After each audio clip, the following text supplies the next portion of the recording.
Why this no... Oh, wait. Oh, that's super frustrating.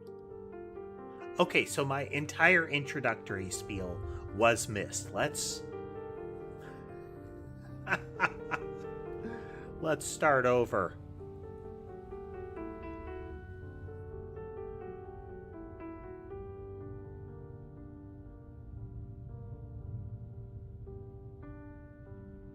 Uh, the sound system is pretty good in general. It's that there are there is one layer that can go haywire, and sadly it's the hardware.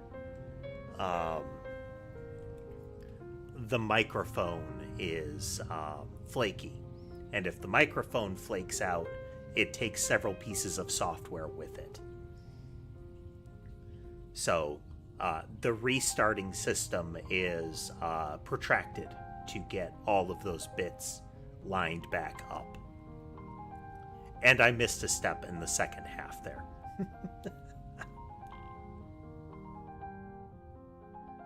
Part of the issue is that I have to transmit the sound into multiple places in order to get it to you, in theory. Also, in theory, I should have been testing that before the stream, but here we are. Here we are. Oh, let me set something here, because it's kind of a hassle if I don't up front. We're sitting at about how long in?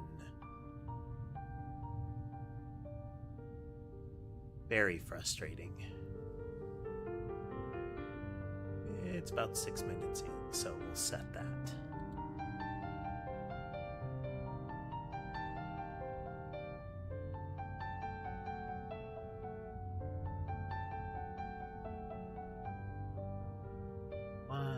This one.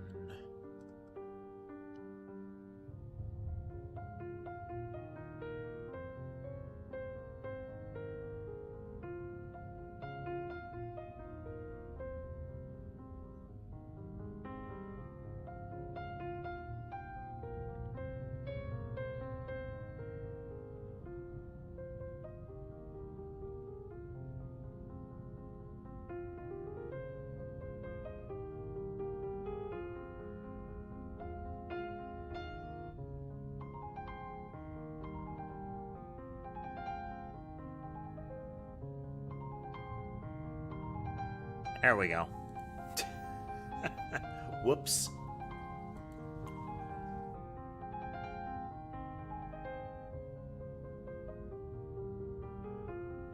Sensation of crawling ants. No, I get nerve pain from carpal tunnel and the like.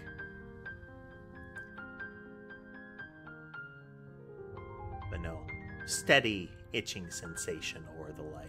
Not that. That's not a thing that I get.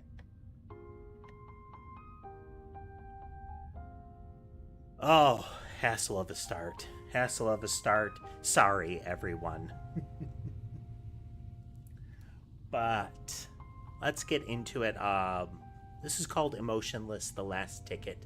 Supposed to be eldritch horror, kind of a move through the story. We'll see how long it takes to get through it. I don't know. I have disabled the music, as I want to do.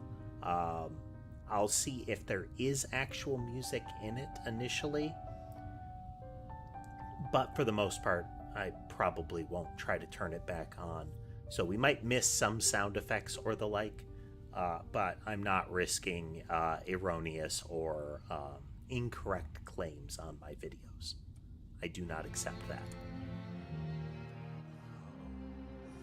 James, you awake? It's the day. There is apparently an achievement for just starting the game. Since the fire, since your father disappeared.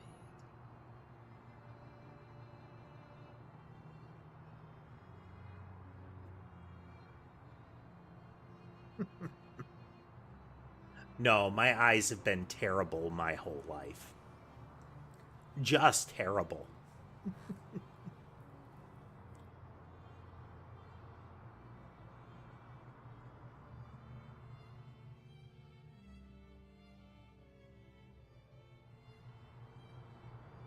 I've also been trying to avoid games that claim that they're using AI art in them. To some extent, I don't really find that acceptable in a artistic field. There are plenty of artists that are getting started that you can work with on the cheap. or asset packs that are available inexpensively.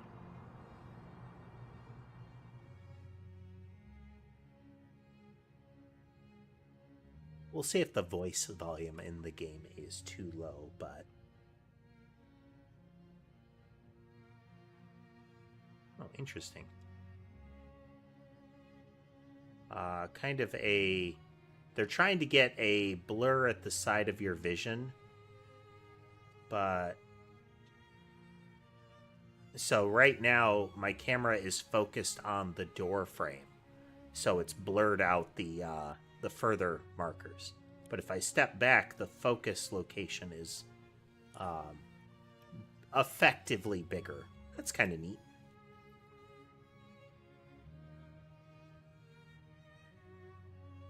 Every year I tell myself, this is the last time.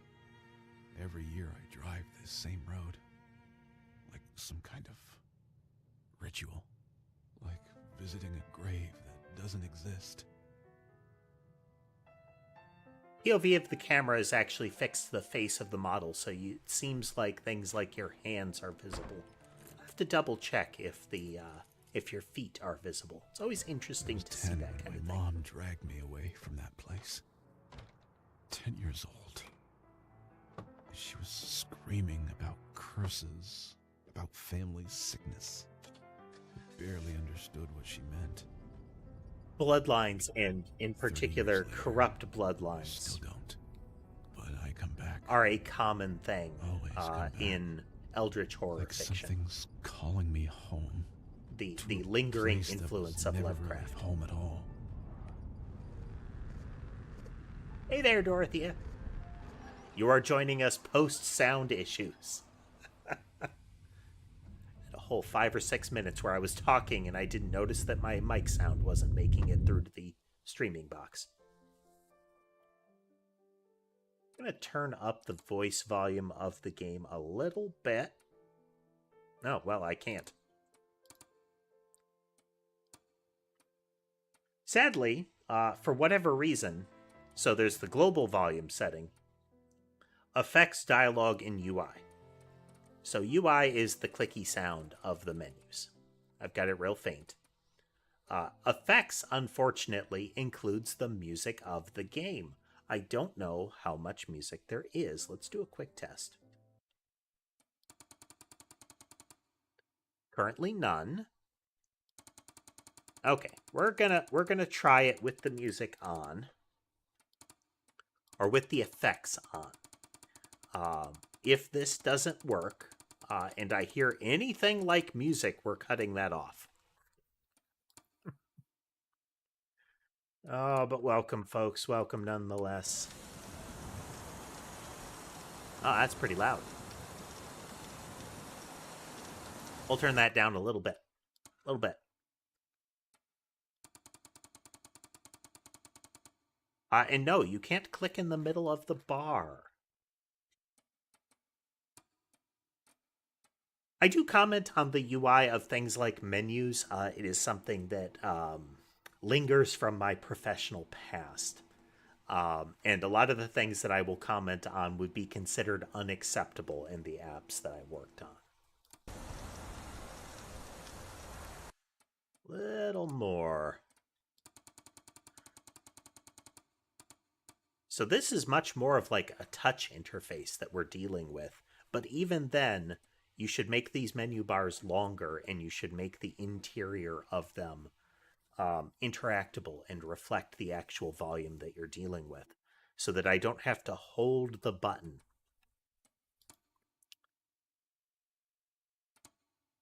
Also, keyboard should do things like cancel. That'll do.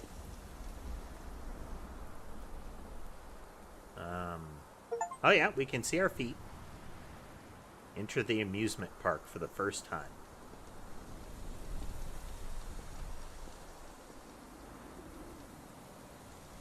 What did you hit? No, just the internals blew out. Let's see. That's usually the engine area, I think. Maybe that's some sort of radiator? I don't know cars. Two dealies on the side that are the same. That's usually an engine-ish location. I don't know much about cars, but I would say that it shouldn't smoke in that fashion. Okay. For science, first we try to walk back down the road.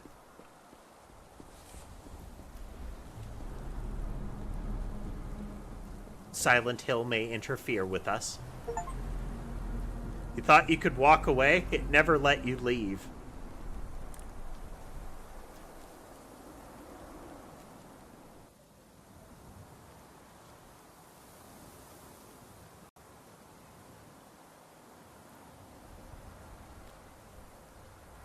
Okay. We sort of teleported to a hillside here.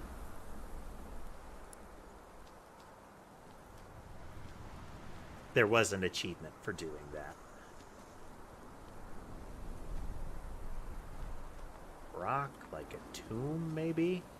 I haven't seen my father in 30 years. Don't even know why he built that damn park.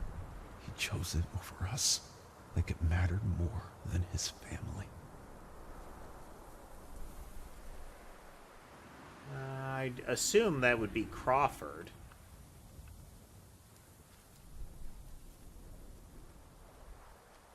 Though I do regret not going to the phone booth. That is a classic interaction.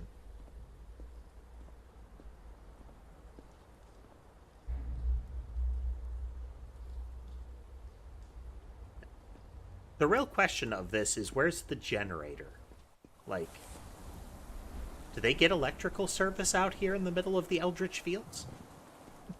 It would seem so. Neat trick.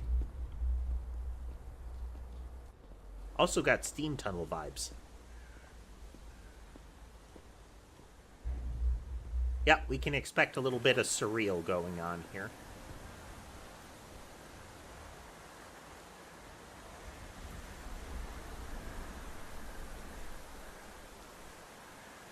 Those kind of pipes on the along the base of the wall, those are usually functional. Well, of course they are functional, but they're functional in a way that usually...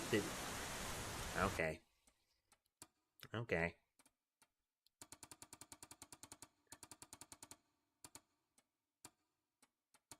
I get that it supplies atmosphere game, but come on now. Packing crates. Oh, shipping crates.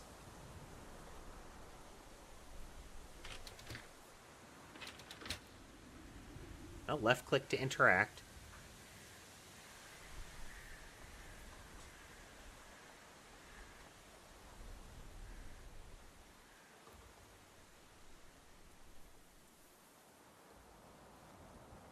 Hop ramen or the like.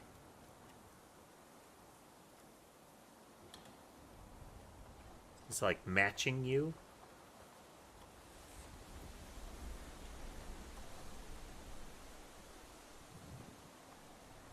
Alright. So, we can see a couple of spots that might reflect where, like, nails were placed.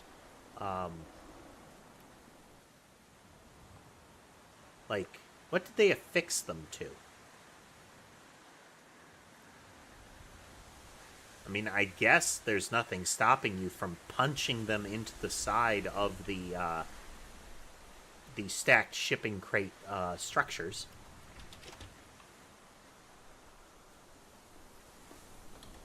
Yes, you wouldn't get the same kind of hold, you know? Maybe the window frame, but even that. 10 years ago, the fire took everything. The Muir house.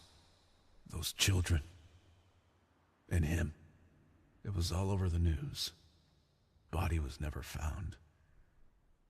Sometimes, God forgive me, sometimes I think it would be easier if it had been. Part of me hope I'd find peace. Instead, I just keep coming back.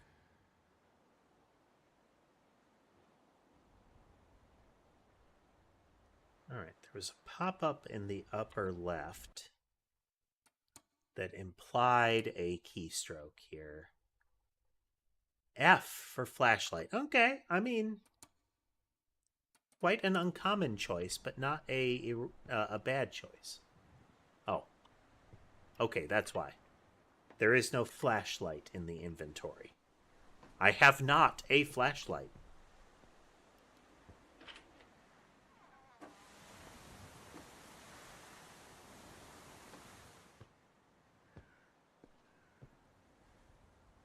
I do have this diary, though. Ballpoint pen. Most likely ballpoint pen. That's usually what the clicky pens are.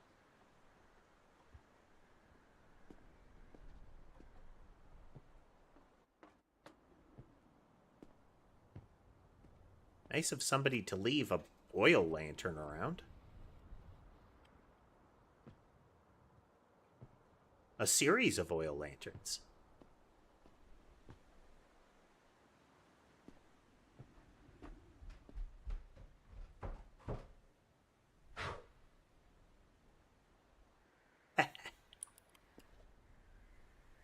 Creepy.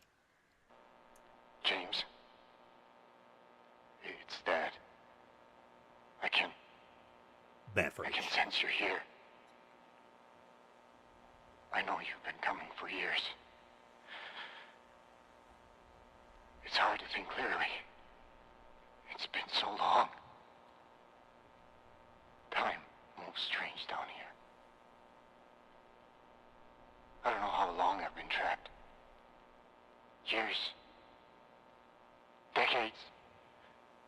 It all blurs together. But I remember the fire.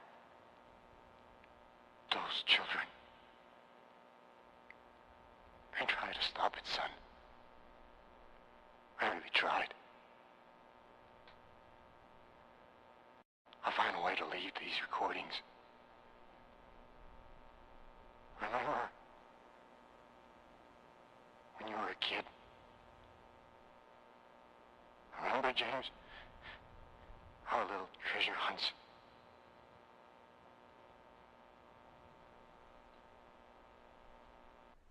Dad? What? No, it can't be. This can't be real. Can it? You've been missing for 10 years, not decades. I don't know what I need. Is this real? I remember... Dad, I remember our treasure hunts. I was 10 then. Production values. How is any of this possible?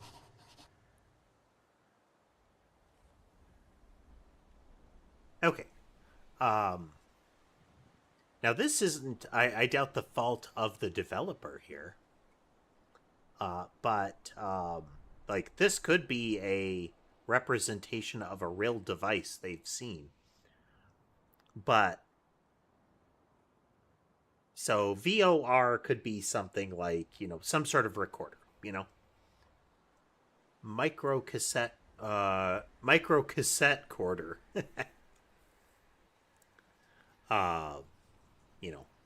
Voice something recorder.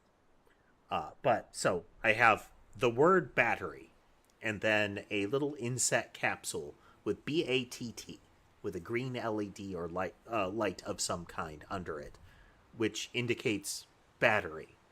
And then under that is a battery icon with a line through it that to me implies low battery. So there is an abundance of evidence that is supposed to indicate the battery, but also, an overabundance. His voice, it really sounds like father. I remember the fire, the treasure. He remembers the fire, the treasure hunts. 10 years missing, but he speaks as if it's been decades. How can that be?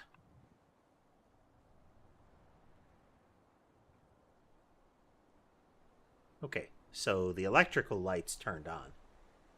Someone made non-mesh assets. Would they be optimized in the mesh type assets such as Blender or any type of 3D modeling application versus game engine provided parts? Well, you can do things like rig up models in engines like Godot. Um, I haven't really worked on that or tried that. I know that for 2D stuff, you can set up a kind of puppet animation rig for 2D assets. Uh, your kind of paper doll vibe, where it's jointed at arbitrary pinpoints between multiple sprites. But as far as optimization, there's a lot of that goes into the rendering from software like Blender. But loading the textures is something that you would also need to optimize in the engine. Oh, puzzles. Very pipe dream.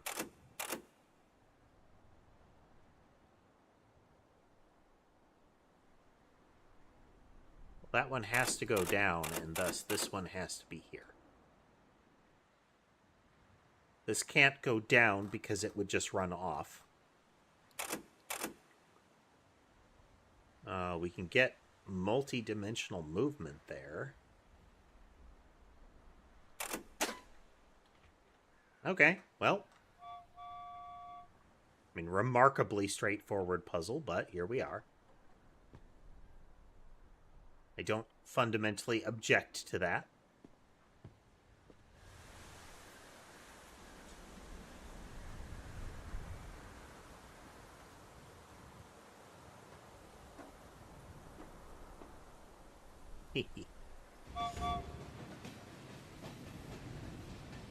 What was that kind of rush and flee the monster game? There was a train, Choo Choo Charlie's, or Charlie or something like that.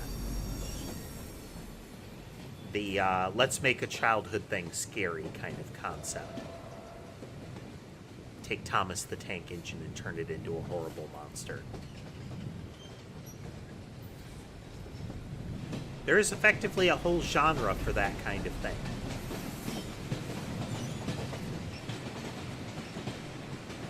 And the game gets loud.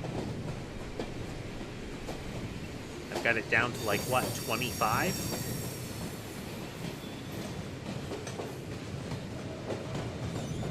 Super loud.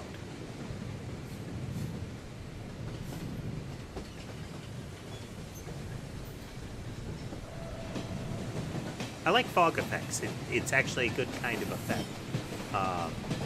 The classic, it's kind of well known, but the classic fog of the Silent Hill games was not initially an artistic choice. It has since become an artistic choice, but it was originally there to deal with limitations of the engine/hardware that they chose for the Silent Hill games.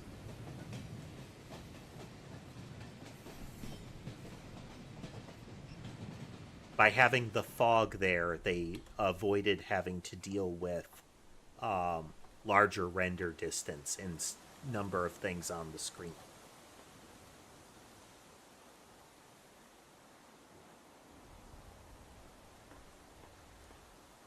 Doorway all the way up top.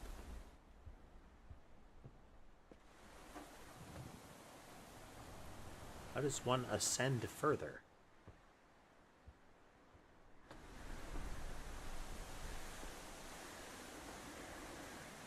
The light.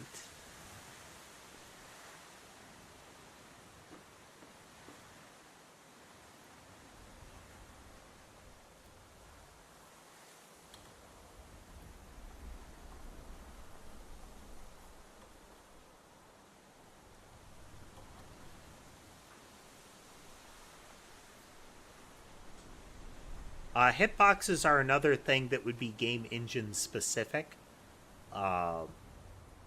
Very frequently, hitboxes are something that, well, pretty much universally, hitboxes and hurtboxes would be things that are added as part of the game creation process.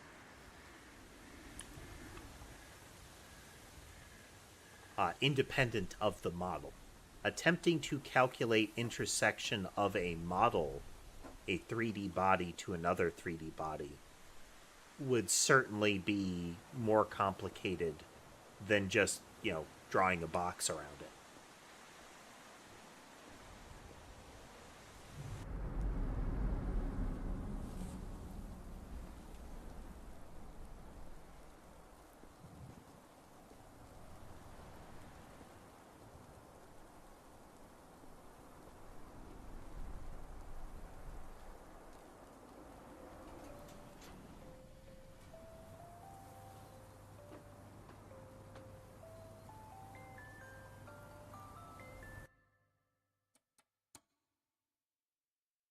Well, we're just going to hope that I don't have to rip huge chunks out of my stream.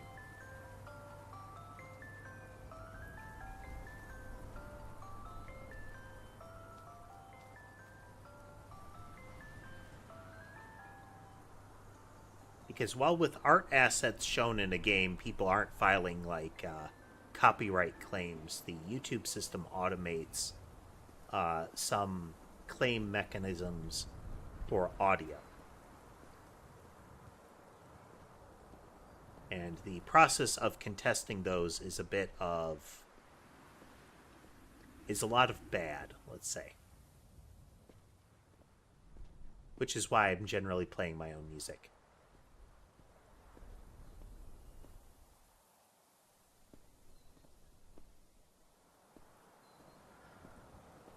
As far as 3D models that have extra, extraneous polygons in them because of either too much detail, or that they are composited of many shapes mushed together, that is something that would be mitigated by going into the program again and removing those extra parts. Some rendering processes can intrinsically remove those, but it would be another bit of loading the resource. But the best way would just be to not include them. The same is done for things like 3D printing. Welcome back to Willow. Step through the gates of Willow Park.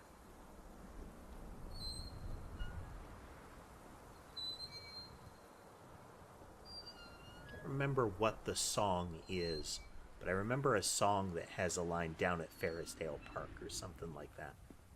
Very jaunty tune.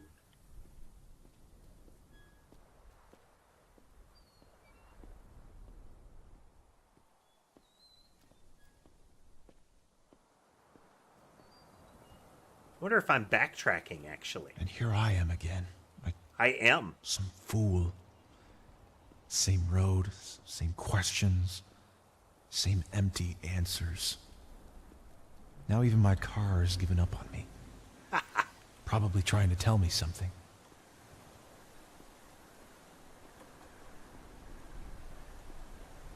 We're going to do it, though, because I definitely would have missed things.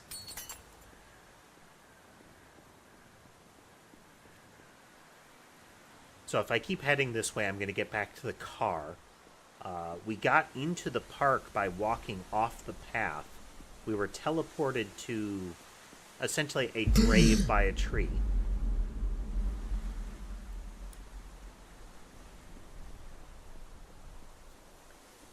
And next to that grave was a steam tunnel that led us into park proper. Now, the classic would be once we get near that phone booth that a phone would ring in it. Oh, no, it's a bus stop. Never mind. It's a strong reflection for such dim light. I am snarking on the game quite a bit, but again, presentation is relatively quality. Another year without you, Dad. 10 years now since you walked into that place and never came back. Oh, look at the car. 10 years since the fire changed everything. That's a neat touch. So, the engine is no longer active and broken down. It is covered in, like, grass and moss with the window broken out. The indication here being that this car has been here for a ridiculous amount of time. That is the sort of presentation that you'd expect out of a game like Fallout or some other post-apocalyptic setting. That is a car that has been left out in the elements for a protracted period and suffered severe wear and tear as a result. Neat.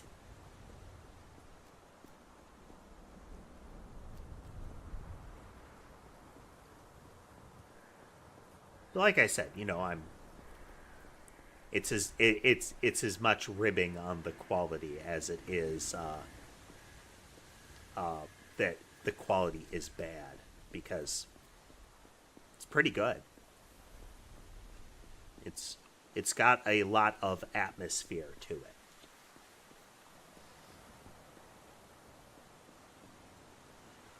So let's see. We were approaching. We get some dialogue. We get that sort of like flicker of seemingly like a physical affliction. We see the park sign, the lights blow out.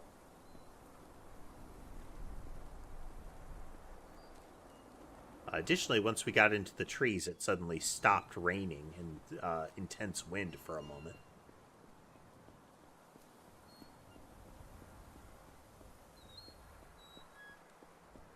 This is the way you're supposed to go. Anybody else do that with games where it will point an arrow in a direction and say, this is where you're supposed to go? And you immediately, like, 180 off of that and go looking elsewhere?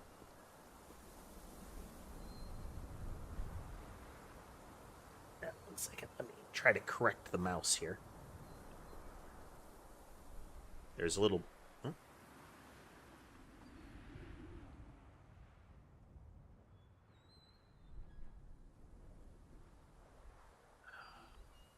I kind of want to run back to the bus stop and try to sit on the bench.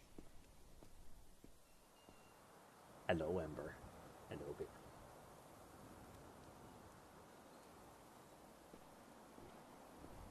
But we'll skip that for now.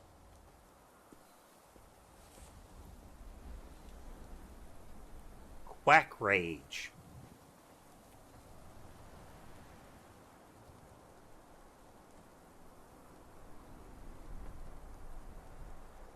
Little pellet gun, I suspect?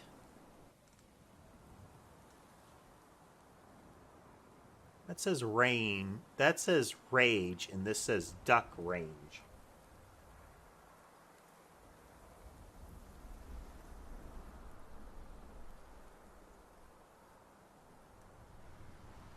Well, that's the trick, Cruel, is the extra shield being unfair is entirely a decision of the developer adding those boxes in. That it is making it so that it is model intersection to a line or another object is needlessly intensive.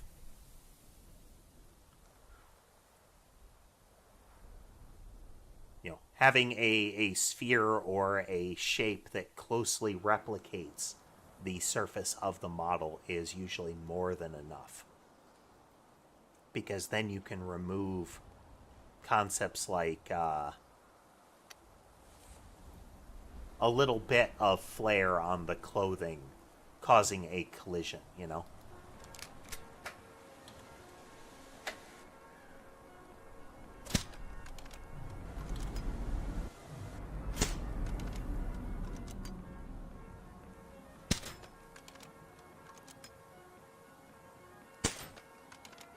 Scope on the air rifle is really good. And it fires pellets with extreme velocity.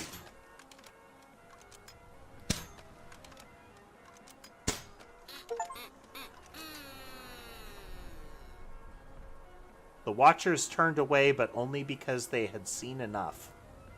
Fire damage. Old fire damage. Wait, is this from the fire? All those kids. Oh, is this from that day? Why would someone keep this? Why put it here? So it's implied that the fire was maybe about 10 years ago, or said that it's maybe 10 years ago. This is a very well-preserved teddy bear. Probably an older teddy bear, too, because if it was a newer one, you generally get synthetic fibers in it, so you'd get a lot more melting in the fur. But the scorching is actually very faint. It's very dark, but it's much more like a black spray paint, you know. Can I do it again?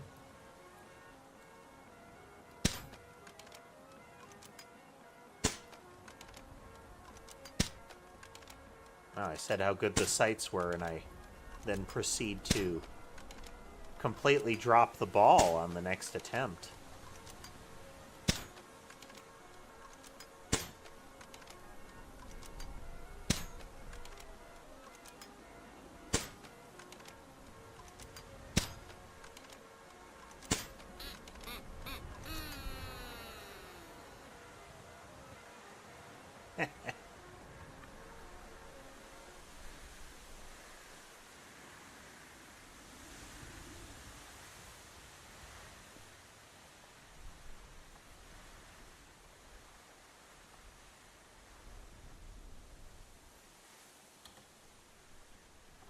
Oh, another tape recorder.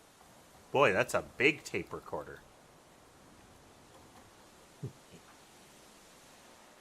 park. Yes, I remember now. I built it to fight the darkness, son. Hold that laughter. Capital D All that style joy from the darkness. children. I really thought it would destroy the thing that lives beneath us. My grandfather's journals. They spoke of something in the old stones. Something deep down. Huh. I thought if I could fill this place with enough happiness, enough pure emotion, I would cleanse the land. Drive the darkness away forever. I was about to say this. But I was wrong, wasn't I? So terribly wrong. It didn't destroy it. It fed it. Every smile, every laugh, every moment of wonder from those families. It all went down in the deep places. Made it stronger instead weaker. Neat.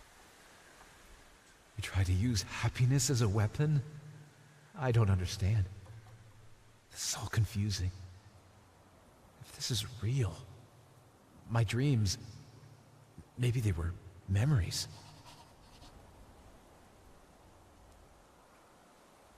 Built the park to fight the darkness with laughter, but every smile only fed it. If that's true, then all the joy here was never ours. It belonged to something else. BB.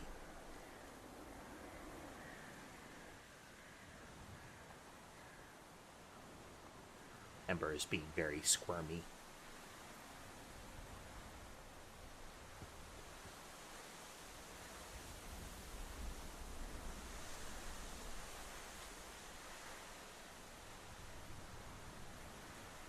I went to check because the light was on, despite the fact that it is disconnected.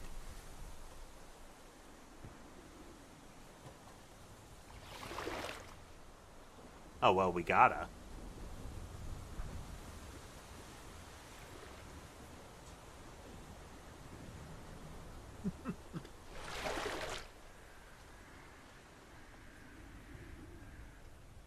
In standard Eldritch horror, again, Eldritch horror that would be drawn almost exclusively from Lovecraft, water is a bad thing. A great deal of Lovecraft fiction uses the ocean as an element of the alien and the unknown. So the descriptions of things that are bad or scary will use terminology that would align with, like, the Marine, you know?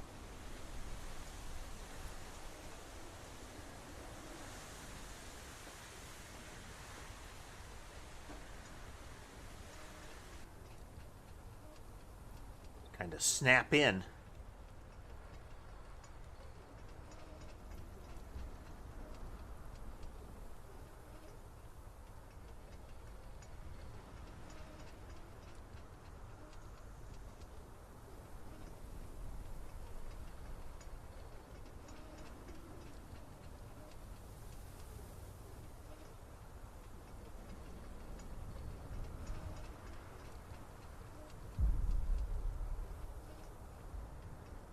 Oh, hello. What's that?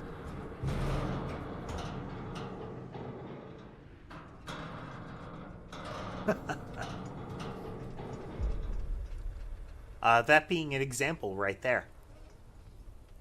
Tentacles, things like squids and octopi, are quite alien.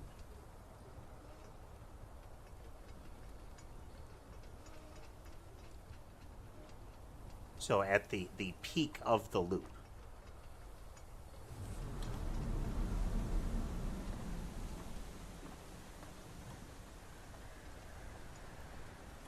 the essentially the title box that's used on Steam for this game has like reddish tentacles reaching down from above. Oh, nice.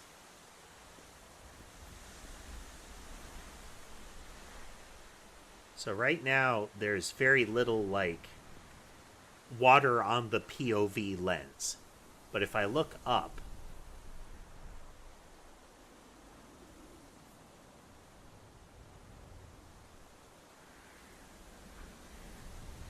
I mean, if they were created by the engine itself, then you wouldn't be able to remove them. There would have to be like some sort of toggle to tell the engine don't do that. But again, there's nothing fundamental about loading a resource into an engine that says these shall be the hitboxes. And for example, in Godot, that is, the hitboxes are something I choose myself.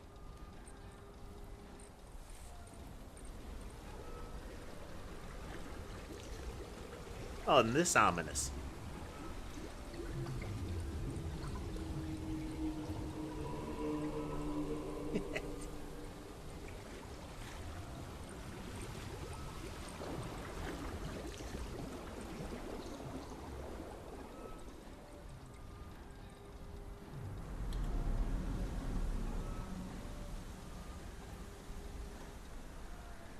Because if we're dealing with a hypothetical game engine that arbitrarily creates boxes, then they could just be fundamentally inaccurate boxes. Would they be best fit? Would they attempt to mimic the shape of the model? There's all kinds of elements to that.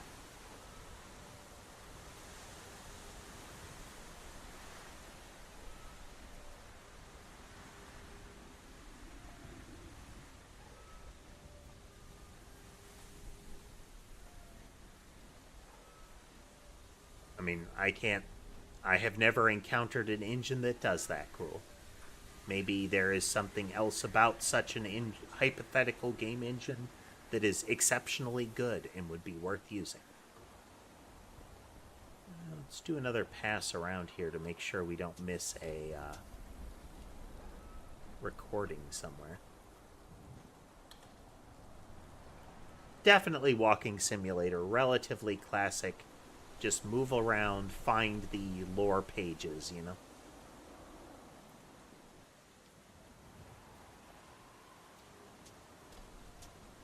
It's going from set piece to set piece.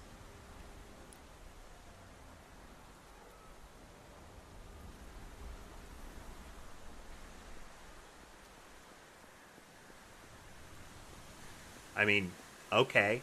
Which engine, Cruel?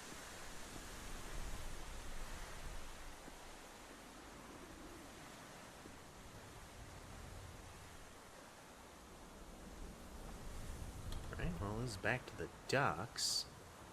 Okay, signs. Okay, then... I wouldn't work in Roblox in general, Cruel.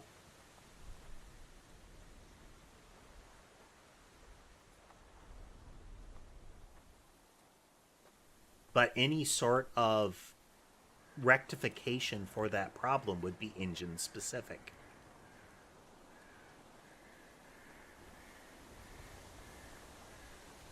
So this is the normal path to the teacups. If you go straight across, it's Ferris wheel.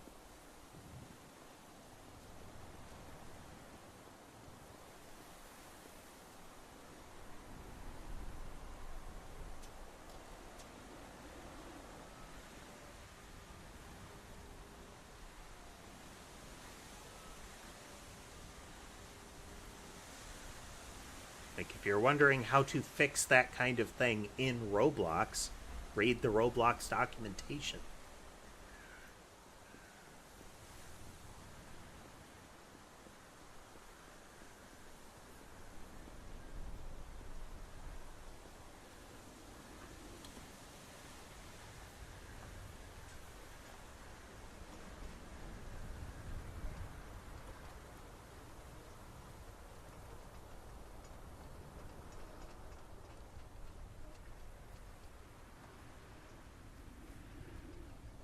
Little path through the cargo crates here.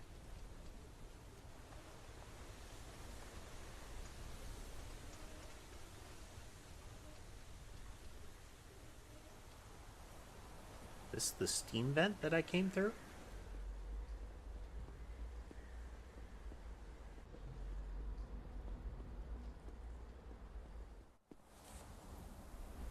Huh.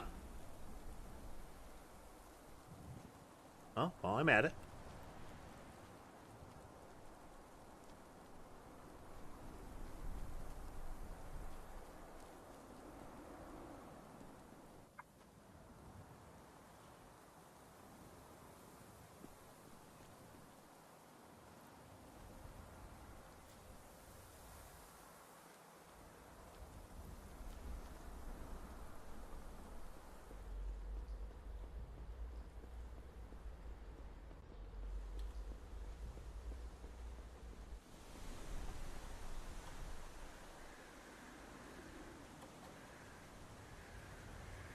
Interesting. Okay. That is a teleport point. You go through the tunnels, then you end up back at the train.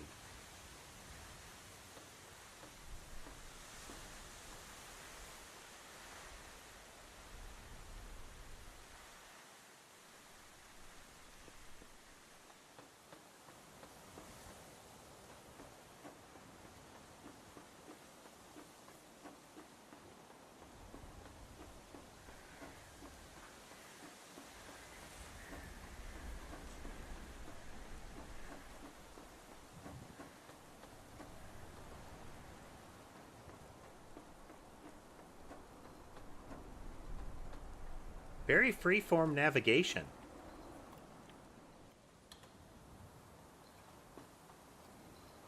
Like, it just lets you go wherever.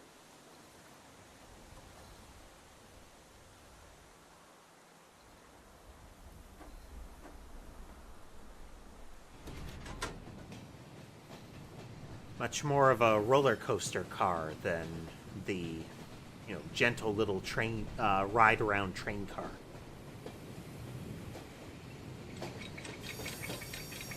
Game saved.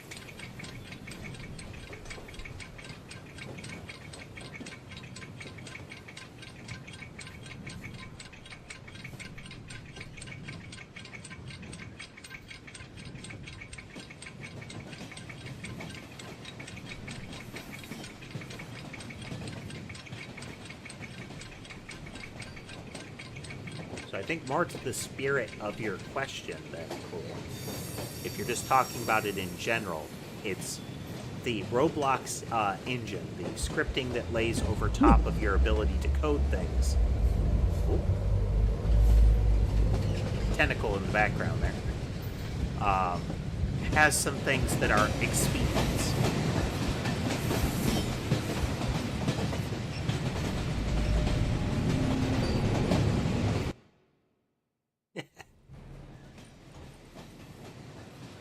Deeper caves know older laws, those of hunger and ancient claws.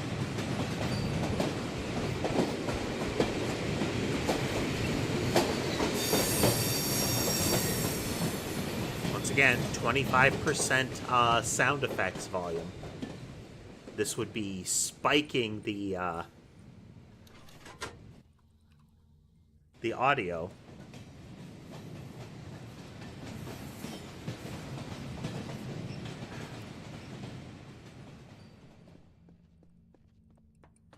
We gotta.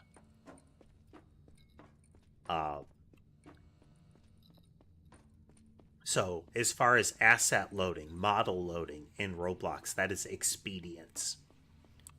Because that is not you working in a low-level engine, then they're just saying, hey, you loaded a mesh.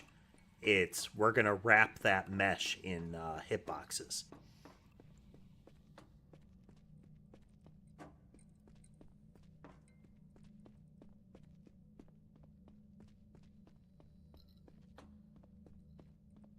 But that is, again, not fundamental to the underlying engine. Hey, Schmuggums. Don't know if we're winning. Oh. I was wondering. It forces a loop.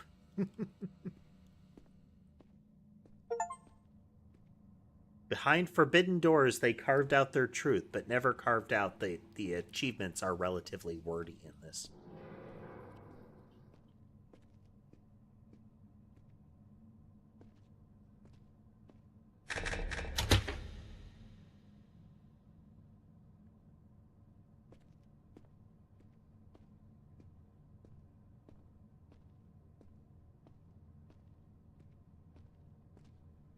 It's meant to be it's a game of unsettling atmosphere.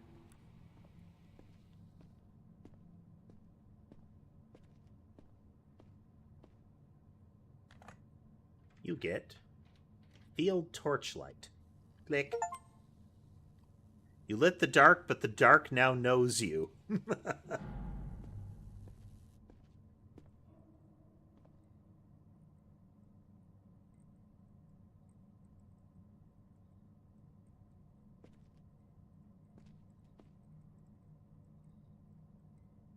The old way to get a light like this is to project a shape over the area that is brighter, or to subtract a shape from a layer of dark.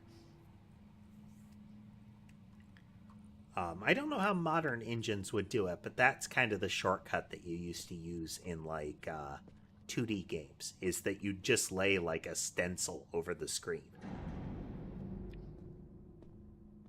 It wasn't that there was a lack of light, it's that there was just a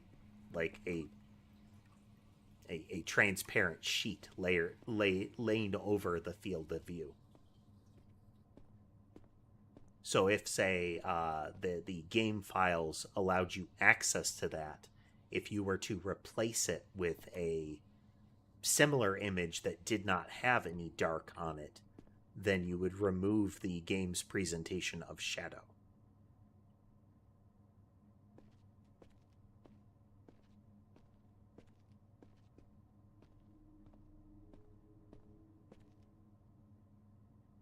Wow, okay.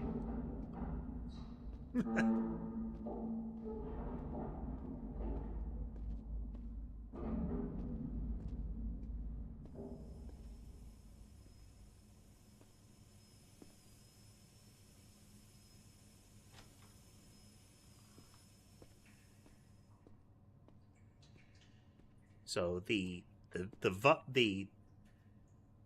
kind of the story here is that there is, some ancient thing was discovered beneath the earth.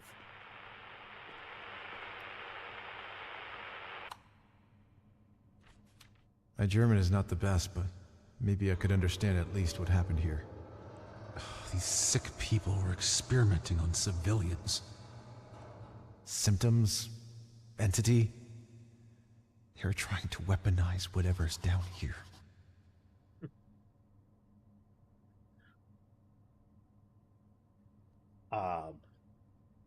Not uncommon, but when they say Germans, they don't mean Germans. They're saying they're ending the word German with a Z.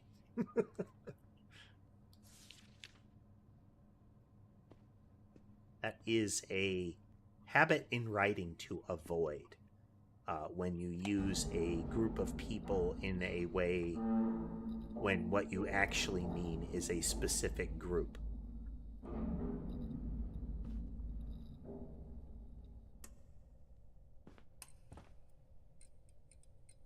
So, you use a nationality when what you mean is a particular group.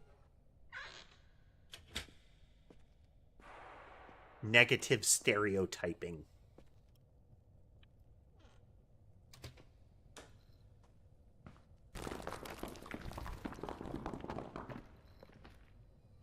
I'm just navigating arbitrarily here, folks.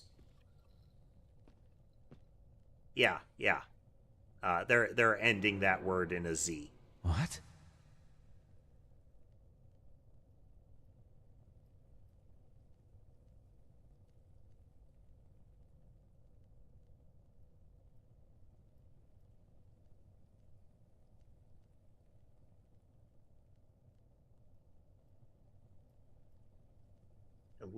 JR43.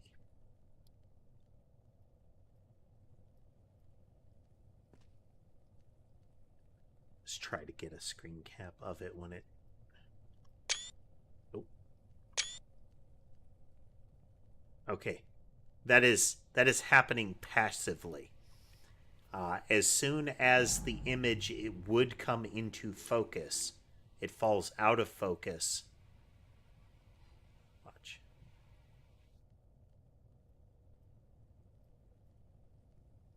Yeah. The focusing logic of the game, as soon as the helmet would be the object in focus, it is removed as the object in focus and puts it back behind the helmet. 9 people died in just one day. Just no physical cause. And subject 4 talking about a hollow something. This word, zwischen, it means between, I think. And this one, heartbeats maybe? So hollow something between heartbeats. It's so familiar. I've heard this phrase before in my dreams. Subject 12 feels nothing. Very much classic walking simulator.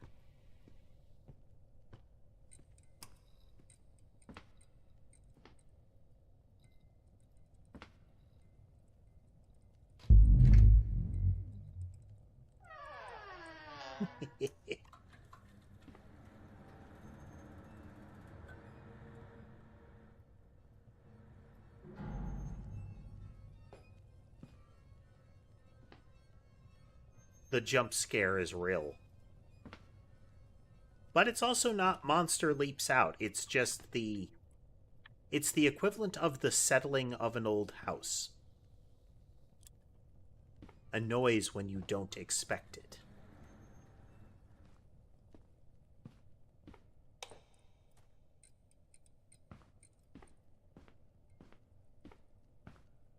We could hop down into the hole, but let's look around a bit first,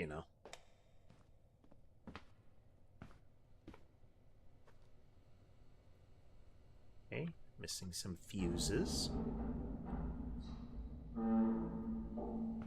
Did I go get my Nazi helmet?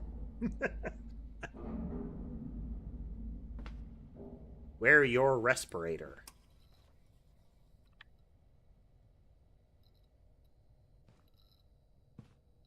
Alright.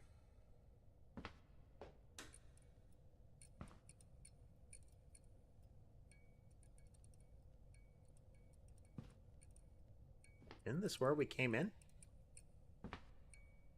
Yeah.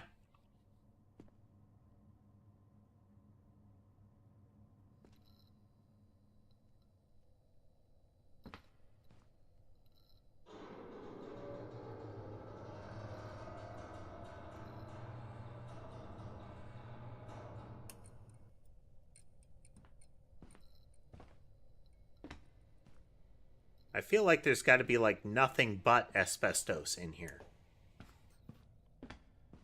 Like, it's the kind of location where you'd expect much of the ceiling to just be compacted asbestos.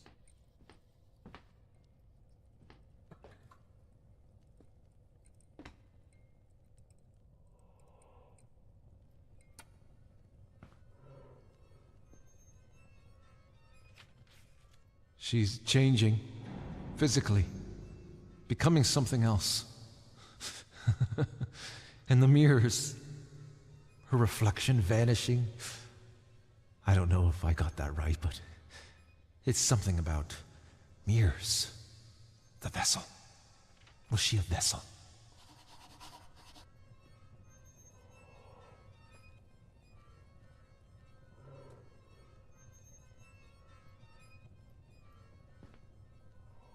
Yeah, it just kind of lets you go wherever you want.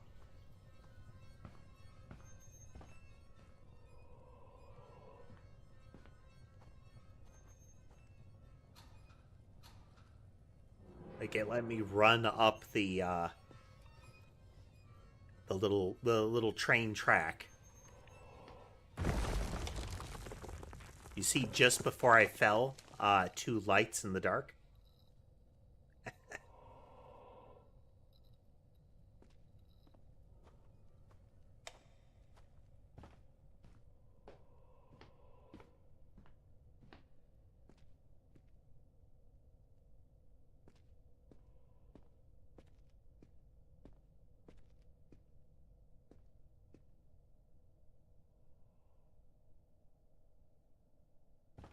All right, let's head back towards the ominous breathing for a moment.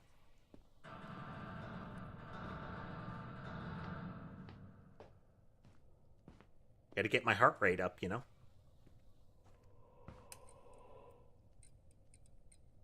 Ah, tangible darkness. It's like a dark smoke.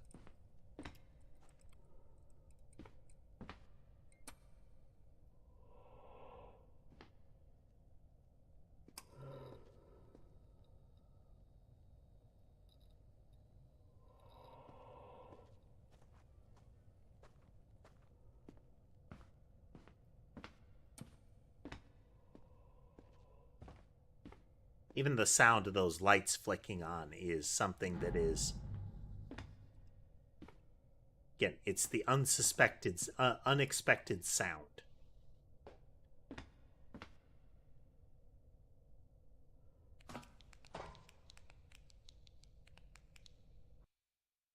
It was more kind of comical. Doing a little dance.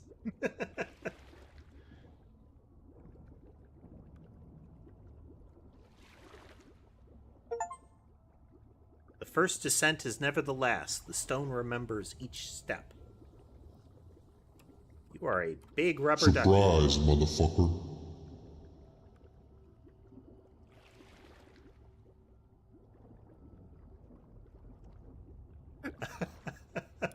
Okay. This is a big rubber duck.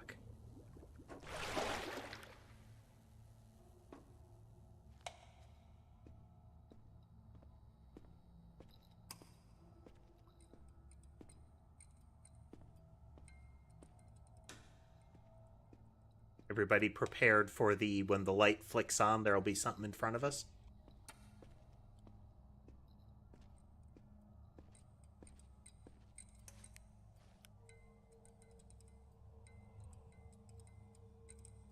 So, if we look, the light can illuminate the surface to a particular extent, and it can fully illuminate a light in the distance.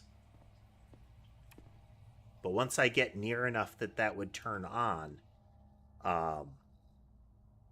then we get a heavier brightness than you would expect.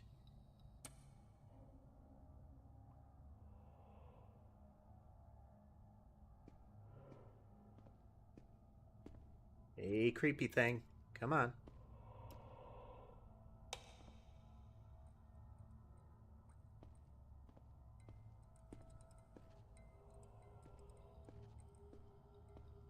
Also, building anticipation is a good way.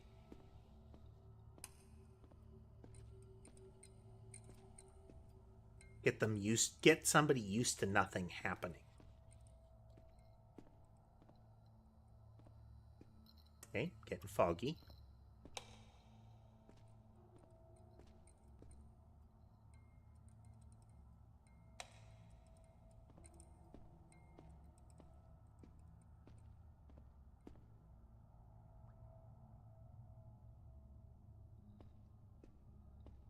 Clearly some sort of shrine.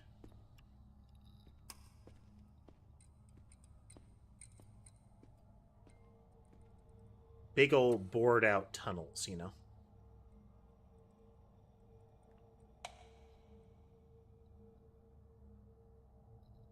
I guess arbitrary skate park?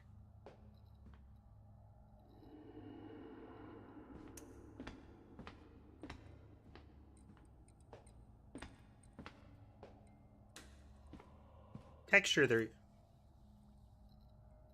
See him?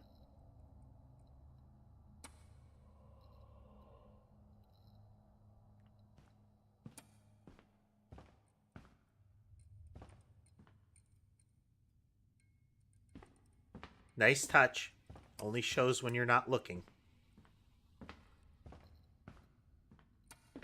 Well, when you're not directly looking.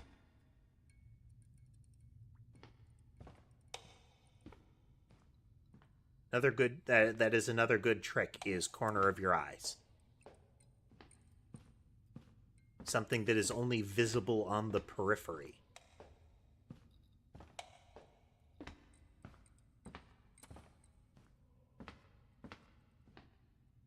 All right, let's go look at the big statue. Hey, friend.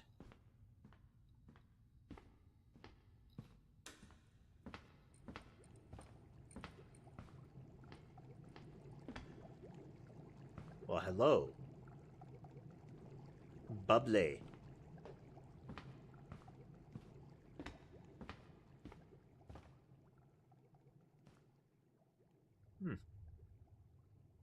A bit of Giger going on here.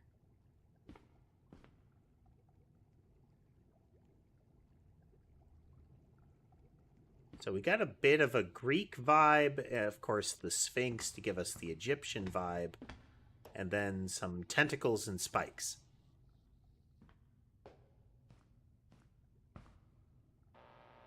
You're my last chance, son. These years, they feel like eternity. Already missed some recordings. Become empty, son. Hide your feelings. It's the only way. It's the only way to save me. I miss you, son. So much for all those years. When you were 10 and your mother took you away, she was right.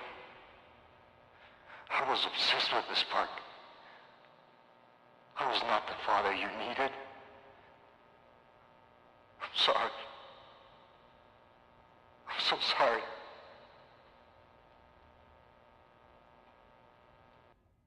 Dad, I believe you. All those years, I'll try. I'll try, Dad. Try to hide my emotions. I need to find you. Need to save you. This place is playing with my mind. I need you, Dad. I guess you need me too.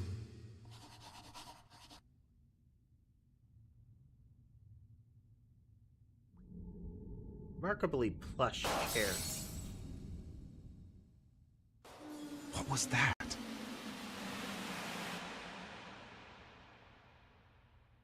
The camera turned to the right because Mason walked over the mouse. Mason needed a hug.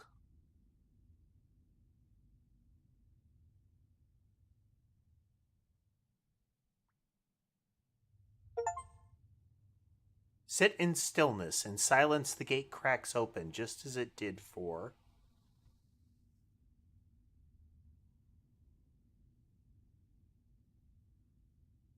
a little bit of green glimmer there.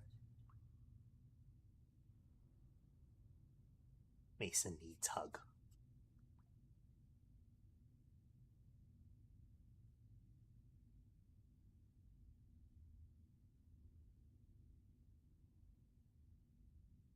So Mason likes real intensive back scratches, like really get your nails in there.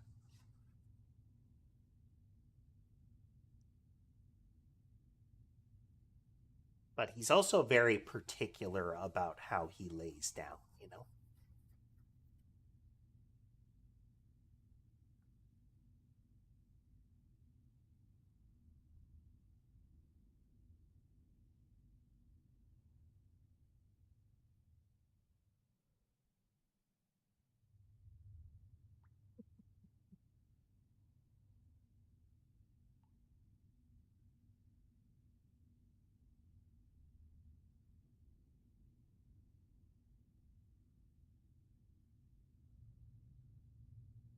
Like, Sammy's not big on back scratches.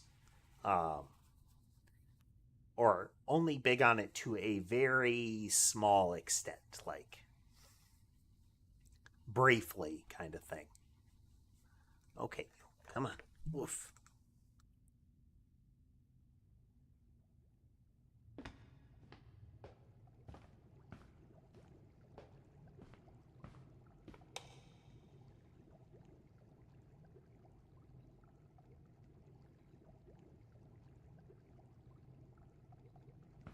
Yeah, definitely some geeker going on.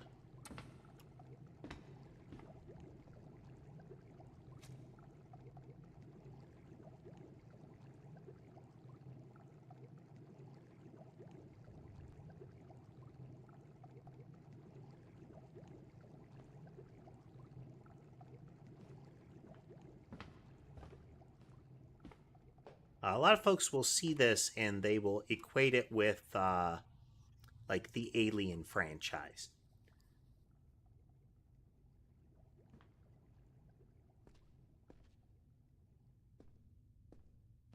Eager's art was used for the Alien franchise, but existed outside of that. It's not really subtle, but Giger is really known for very sexual imagery.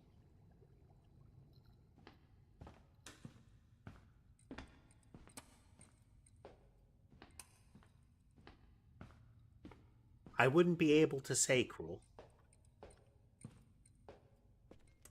Optimization varies game to game pretty extensively.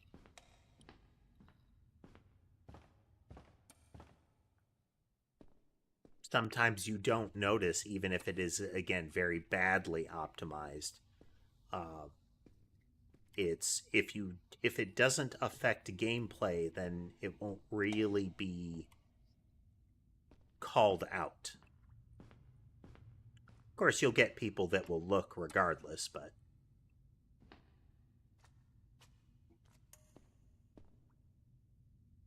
well, I'ma touch it.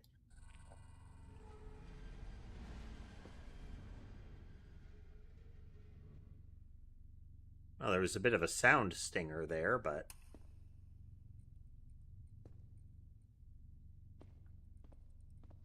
the hovering brain ball clearly does nothing.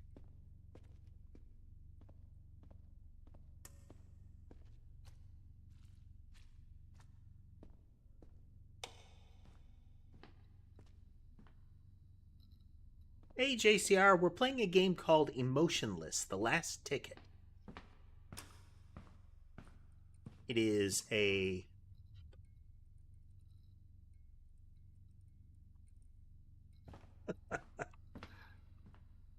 Kind of Eldritch Horror walking simulator.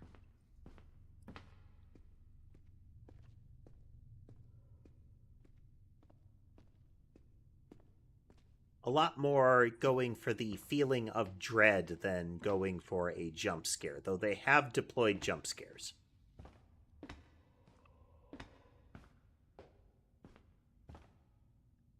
Like right there. So we can see on the left there's the eyes watching us. And they are clearly meant to be eyes. But as soon as the light falls on them, they're gone.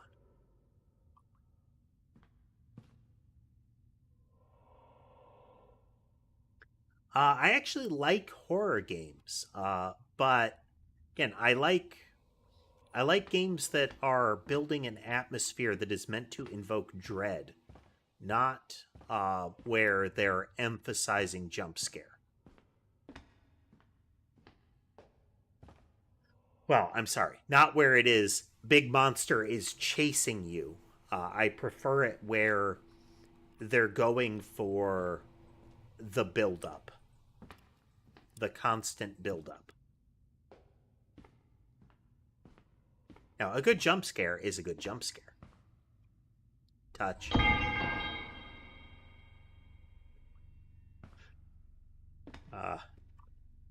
Like, that could be startling, but I can't help but hear the classic Twitch meme pipes falling sound, you know?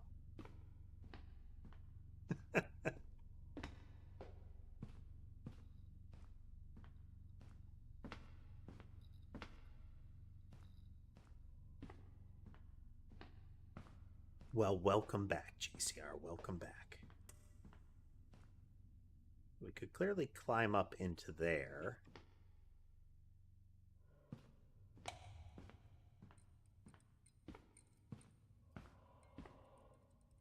The only creature coming at us was just before climbing down a ladder, it was almost comical, like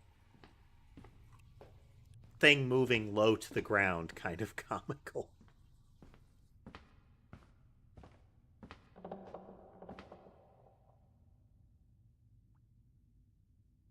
But that right there that we heard, the sort of sudden faint sounds around you, don't have the vibe of hard stinger and things seen scuttling to the side, so much as, oh, I heard something, what was that? Again, the old house settling kind of vibe.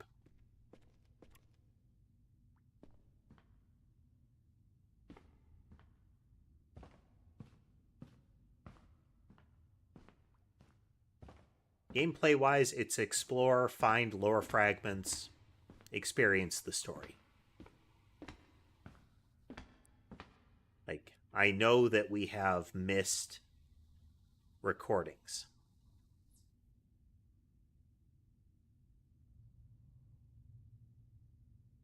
That's only recording one, though.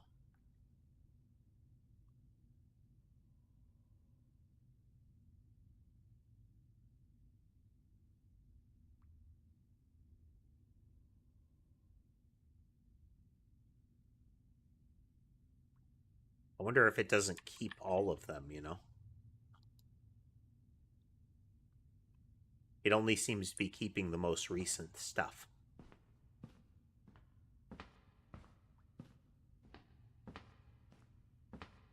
Story-wise, so far, we have a man is compelled to return to a particular location periodically. And it seems like that location is a amusement park that their father built and became obsessed with the understanding that a fire broke out, and it is presumed that the father and the children that were there died. And it has been like 10-ish years. So now we arrive here, and there is... the place is strange, and we are learning that there is some ancient creature or presence that was found beneath, and that the park was built in an attempt to contain this thing by putting a layer of, like, happiness over top of it, but that it just drank that up and got stronger for it. We're also finding text logs that imply old Nazi experiments in the area.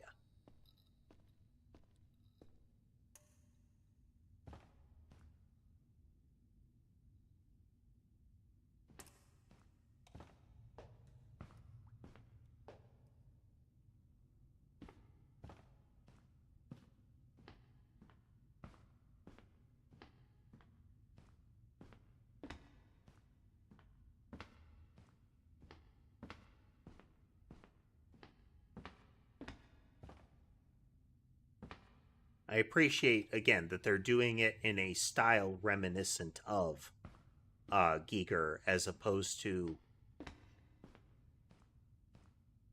Giger's art, which, if you haven't... Wait a minute. If you haven't encountered Giger's actual art before, let's just say it's not safe for work once you look more closely. Sometimes you don't have to look closely. The structures are... I saw that. The statue's turning to follow me.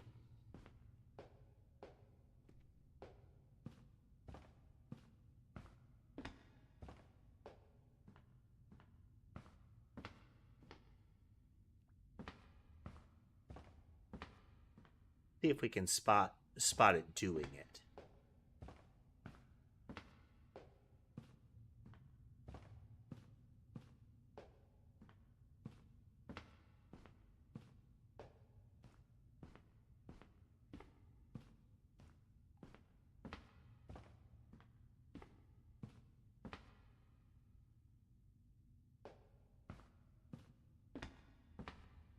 I definitely thought I saw the model pop a little bit.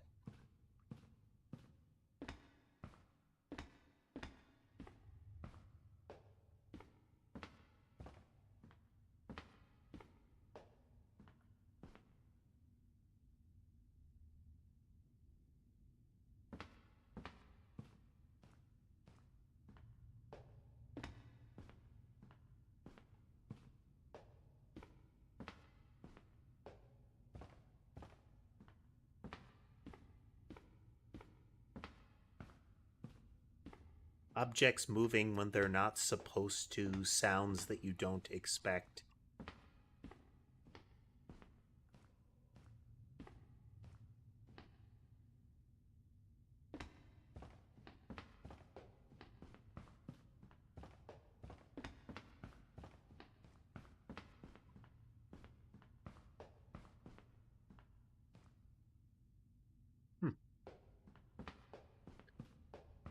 And if you do it right, then you get a feeling of,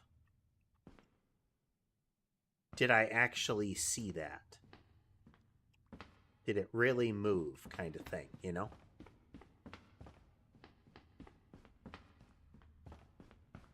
Or am I just imagining it? And that is a feeling that you want to foster if you want to go for this sort of atmosphere, is, did I really see that, you know?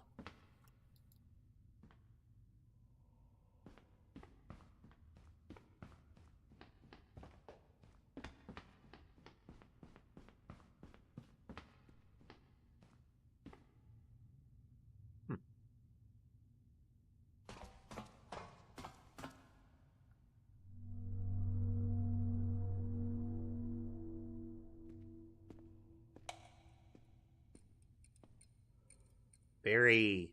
So they're bored tunnels with, like, a layer of paint or some sort of sealing material over them, you know? A protective coating.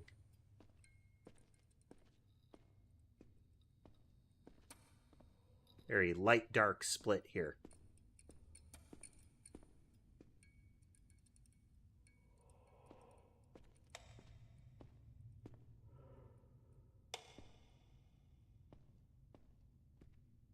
We have the breathing darkness once more. I'm navigating by being close to the edge of the wall.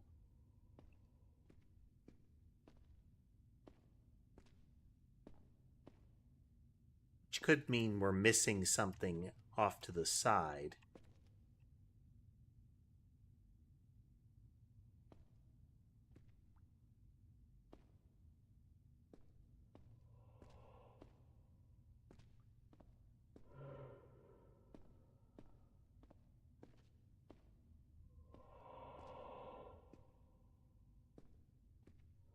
Have the breathing again. The first time we encountered the eyes in the dark, that was a full jump scare moment.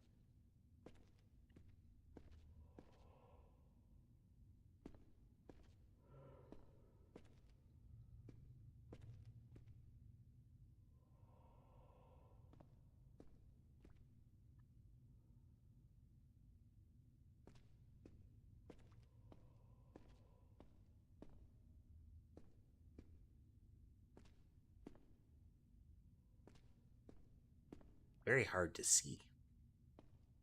Though I expect that's the point.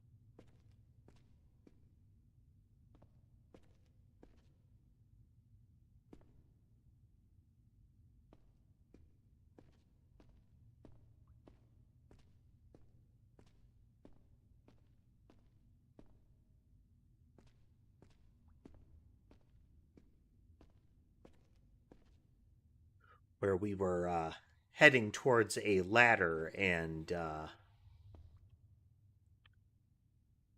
we see the eyes in the dark and fall, and we get a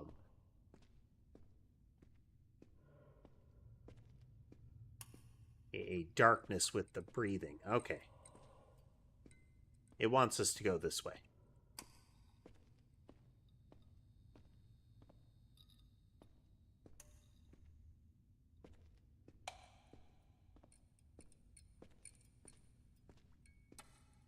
Pathway very unclear, hard to navigate.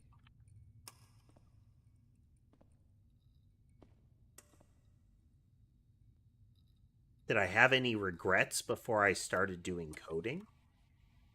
Or do I have any regrets now that I have started coding?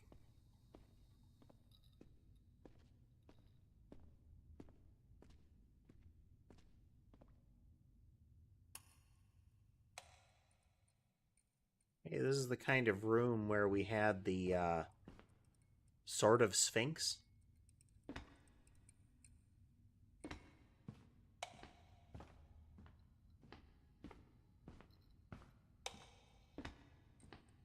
Oh, there you are. There's a red light past it in that direction. There's our lit element on the ground.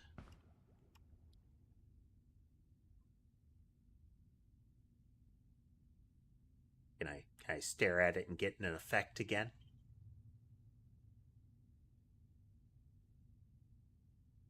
The little red light candle thing popped and we got the statue shifted. Was a candle. Candle went out. Bubbling green goo is still bubbling and green.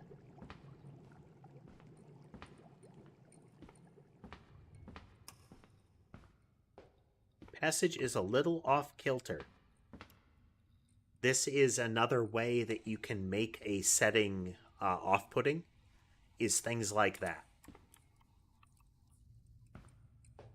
Where it's not quite right angles, it's not quite a straight line. The grading is rotated slightly. It can be very disorienting for some folks.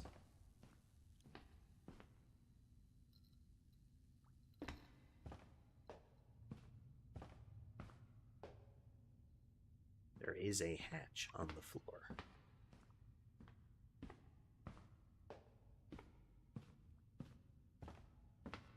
A lot of rubble strewn upon the ground. I mean, I have no regrets about coding, Cruel. Became a thing I learned to do and a thing that I do.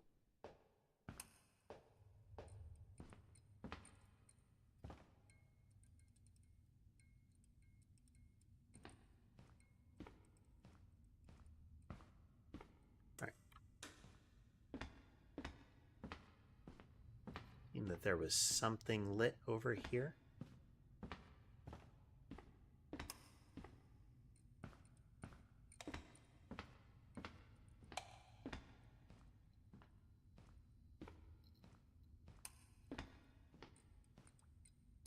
Let's see, we got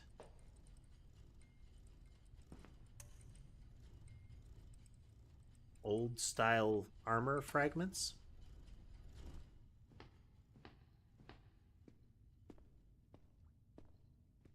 Oh, this ball is glowier. Touch.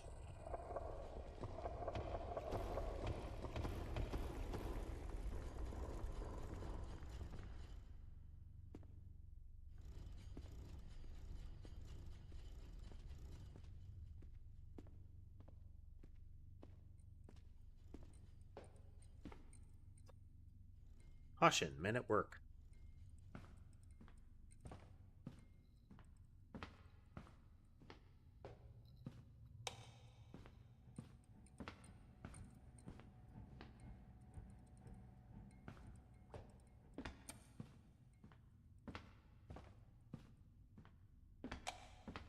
To some extent, Cruel, that is the, do you have any regrets once you started coding? Is akin to, do you have any regrets learning to sew or learning a new language,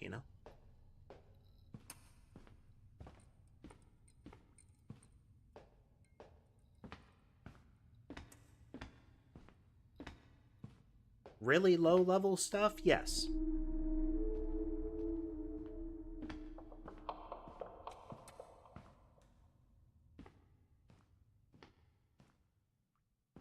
Generally, assembly code is just a layer above or over your, your binary instructions.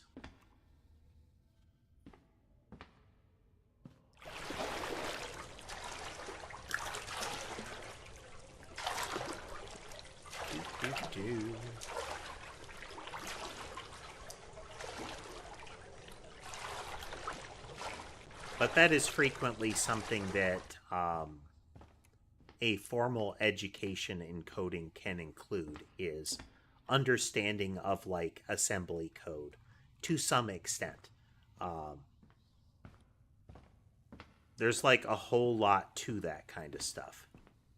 Well, look at you all hovering.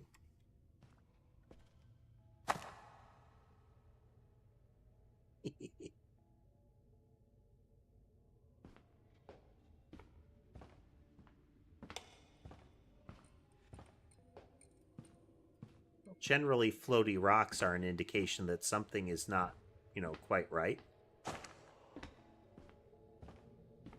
Though the sort of you smacked styrofoam sound is not expected.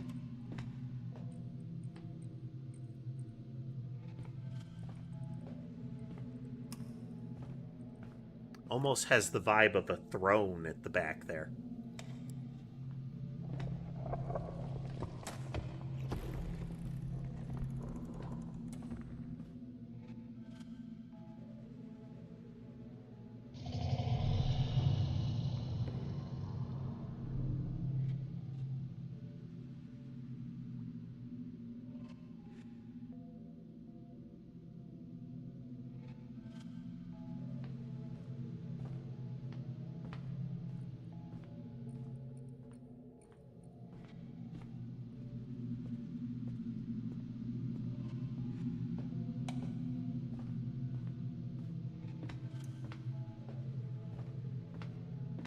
How it actually works can be dependent on the low-level framework there, Cruel, but Like I said, that is not an uncommon lesson, is the fact that you're even like low-level coding languages like C and whatnot are still compiled into something like assembler, which is then compiled into math operations and the like that get run through processors.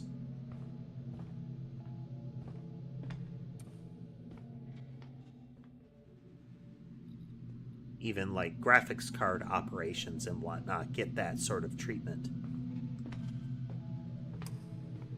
Is it necessary learning? Not really, but just like I've said, learning a low-level language of some kind, or at least being exposed to it, can be a good lesson as far as programming.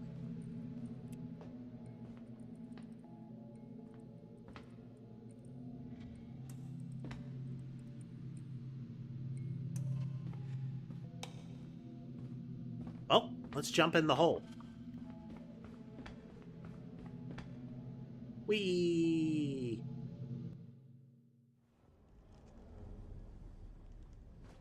The ride stands still in endless white where day bleeds into starless night.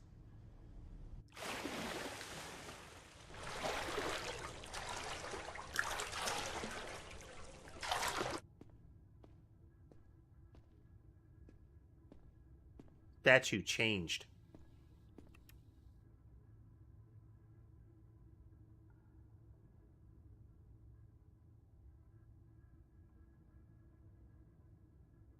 So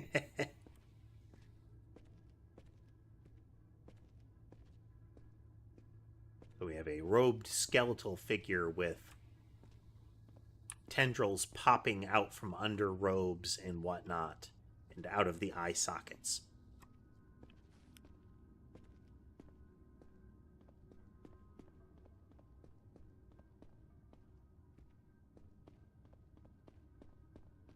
Hello? Hello, is anyone there?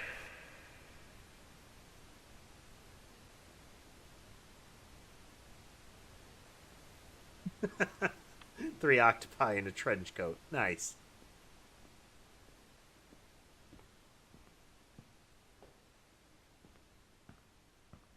I mean, binary is commonly explained extensively,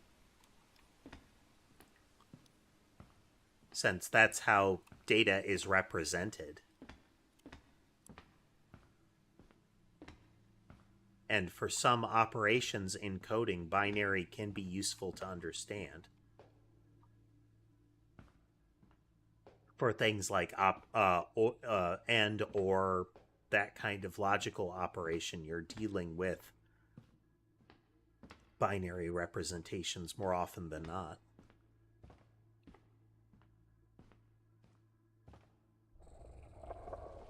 Touch.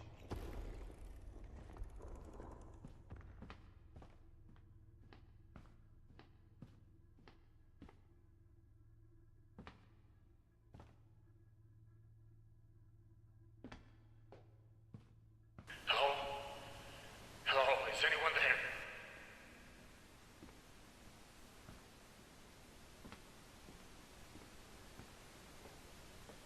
Old school radio rig. James, son, the key back right. You left. So tall. Now, James. Treasure hunts. I would clues and post-it notes. Remember? Dad? Is that you? Not snow cold. Wrong cold. Dead cold. The voices. Son. Don't let it. Don't listen. The piggyback rides and treasure hunt games. You remember that? But you sound so broken. What voice? What's happening to you? Did this thing find out about the recordings? Are you in danger?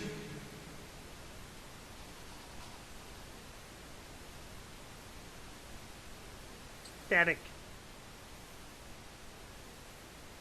His voice came through the radio, weak, broken. He spoke of piggyback rides, treasure hunts, memories only we shared. Then he warned me, don't listen.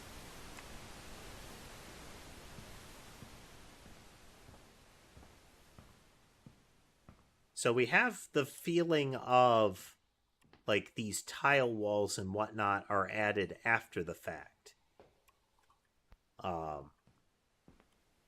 Because there's a hard disjoint between some of the art, as well as the fact that you have lamps clearly embedded. But then we get this, which is the more alien style structure that is grafted to the tile. So it is unclear what structure we're dealing with. I'm guessing that this is all meant to be part of the same structure.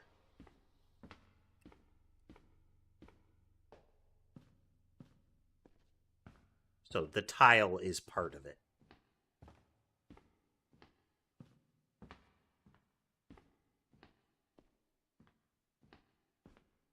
And perhaps it is just the asset that they chose to use for that light.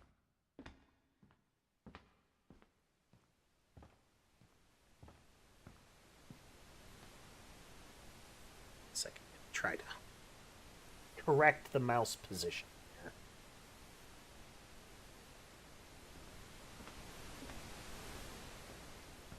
So as we were listening, when the radio started, we got the sound of heavy footsteps heading from this direction here.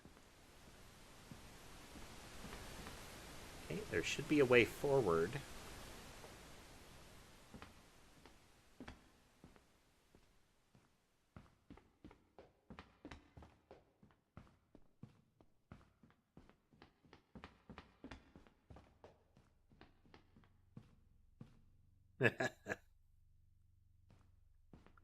Strange geometries.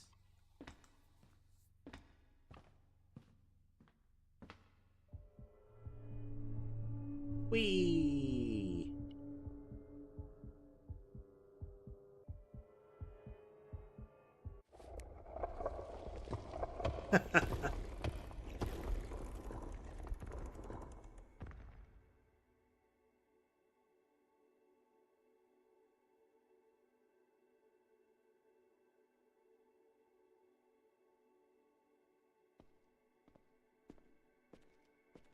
Hardware problems are generally a driver software problem there, Cruel. Whatever interprets the actions of the hardware into commands in the software. You know, like a mouse doesn't fundamentally do anything. It just transmits signals. Dad? Is that you?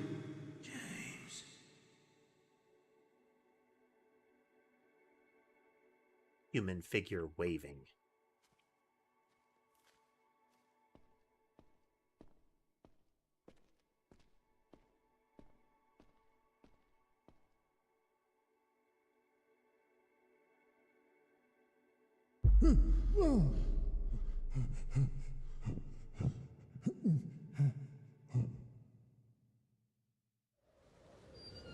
Multi-limbed, skeletal undead thing.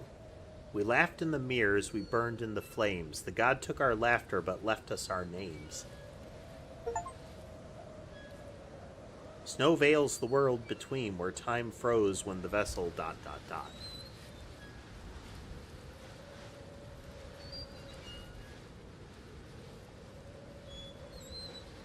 The door to the park.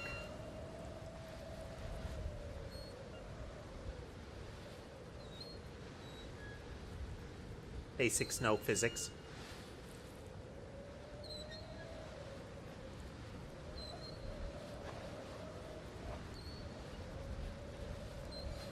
We slow down if we get into this snow.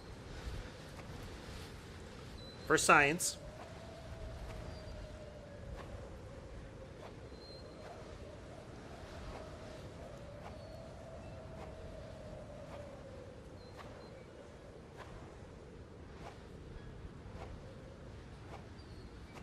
many indistinct shapes, but that is a kind of a shape there. Let's head towards that.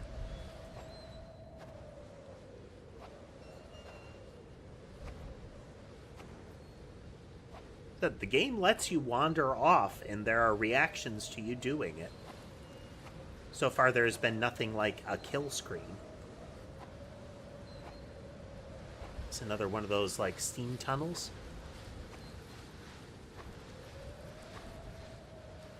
Oh yeah, we're outside the park, so that'll be one of the steam tunnels.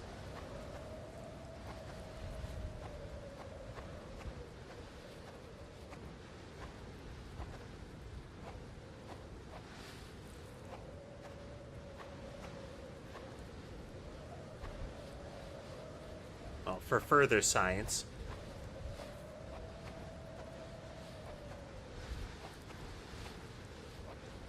we're making a 3D game. Well, the first decision would be how it would be presented. Like, is a 3D game viable for what I'm doing? Is it necessary? Then, if I've chosen that kind of presentation, assuming that is our first choice, assuming that's the thing we want to choose, setting that aside, the first thing would be, what game do I want to make? What thing do I want to make? Oh, look at the sky. Then choose an engine that facilitates that game and that visual presentation well, or reasonably, and then go from there.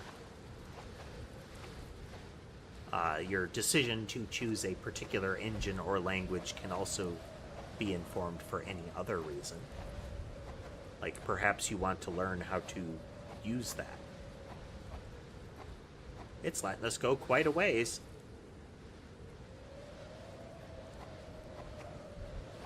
We hit the fog wall before, and it just sort of like engulfed us in fog and then teleported us.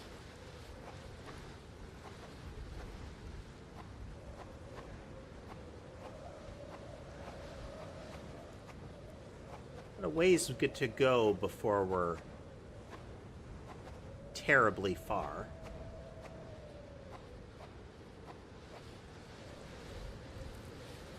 Once again, for science.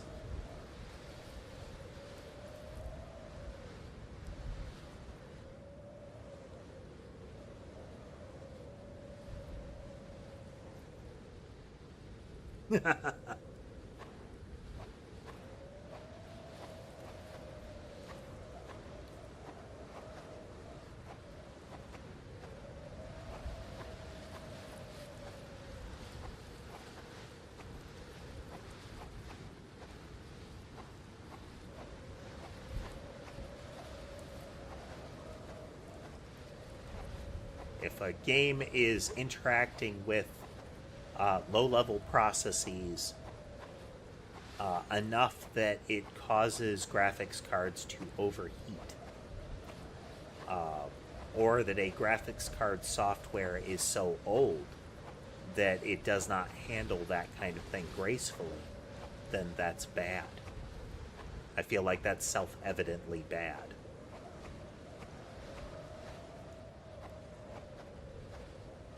I mean, there are new GPUs that essentially melt themselves down because they have flawed hardware. And that's bad as well. You shouldn't do that.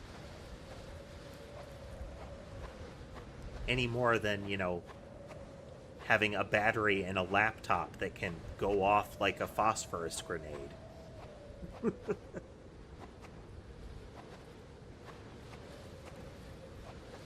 Phosphorus grenade being too intense for the actual history of that, but, you know, an incendiary. There was a time period where battery technology that was used in some phones and laptops had fundamental problems that were not tested extensively before they reached consumer products.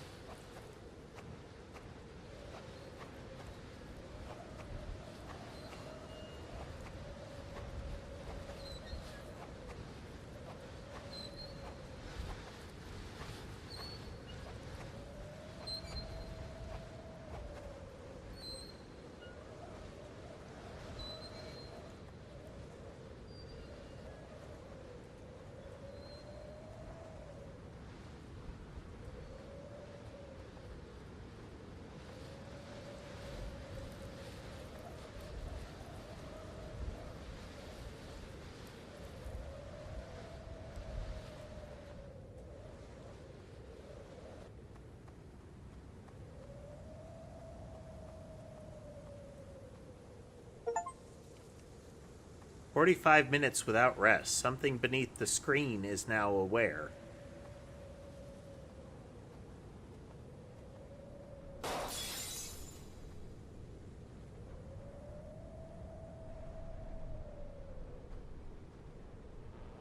Son, you've crossed over the between place where nightmares bleed through. Hide what you feel, son. You need to bury it deep. The thing here tastes emotion like blood and water. One spark of fear, one flash of anger, and it will find you. This spark, this snow, it's all wrong. Beautiful, but poisoned. Don't let it fool you. Keep walking. Keep your heart quiet. Oh, the air here tastes like metal. Everything's so white, so clean. But it feels rotten underneath. And you want me to hide what I'm feeling? Dad, I'm terrified. But if staying numb keeps me alive, if it gets me to you, I'll try to shut it all down. Everything. Just please, be real when I find you. Hey there, GH, and thank you for the follow over on Twitch. Interesting concept that they've got here is that the place in between being, like, full of cold and snow and, like, whiteness, but that surviving in there requires you to be numb emotionally, but pairing that with a environment that would physically start to numb you. They're doing pretty well on the psychological horror front.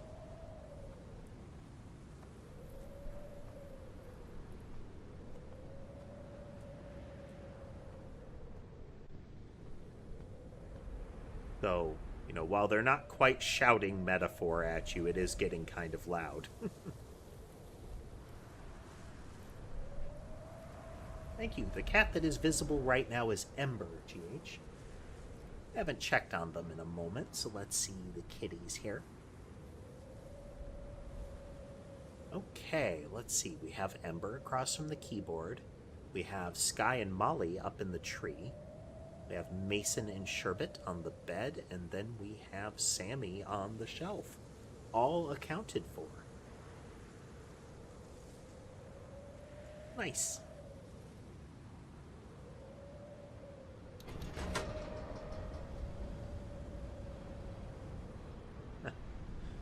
It is a nice touch that the safety bar ratchets down when you're sitting.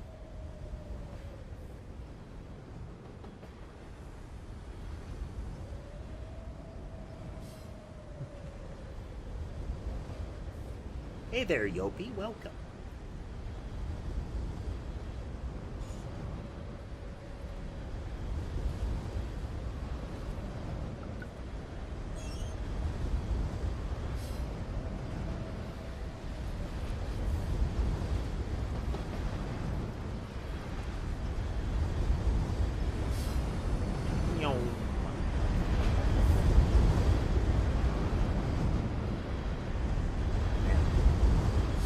Coniferous tree limb to the face at high speed.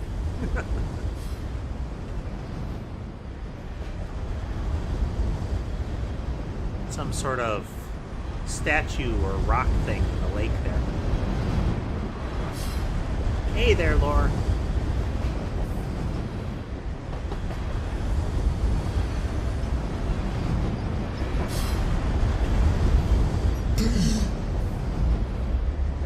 Panicles. We are on the underside of the track right now.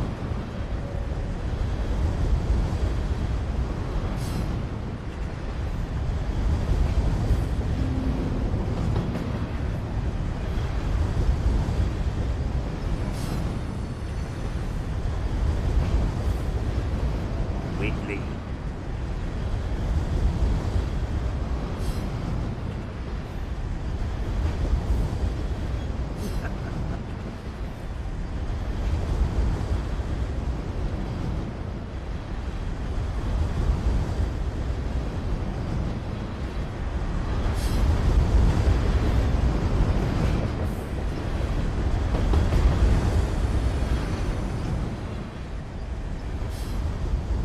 It is neat how often you can get into the different cars, and you'll be from a slightly different perspective.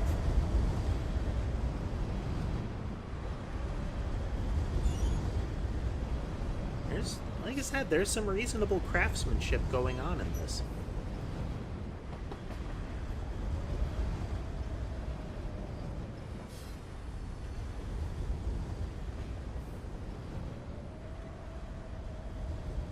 There's a lot of freeform movement, but it's not like there's nothing to see.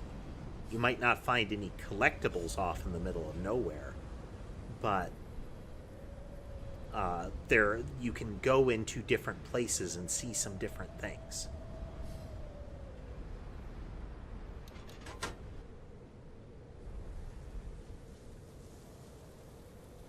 Can I get around this?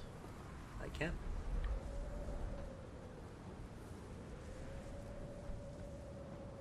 Should be able to walk underneath it as well.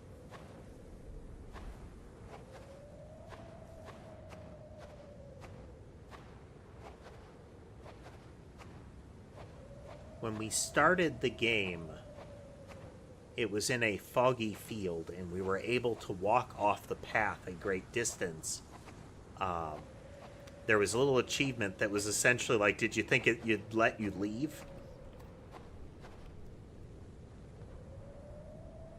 And it pulled us to an area that it's not like it 180'd us. It put us next to a place that has a little bit of extra imagery, and then a tunnel that leads you to a fixed location.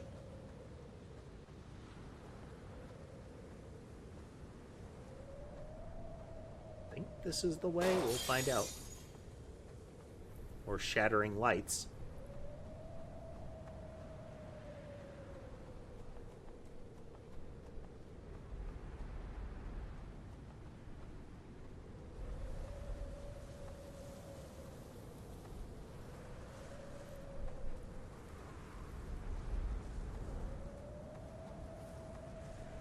We are in the thematic equivalent of the Stranger Things upside down.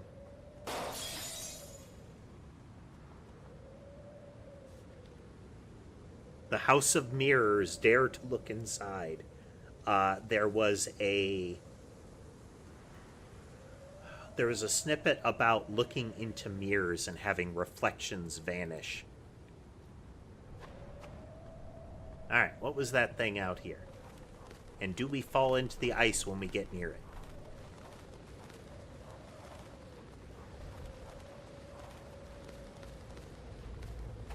Alright, that was one of the intermediate statues before.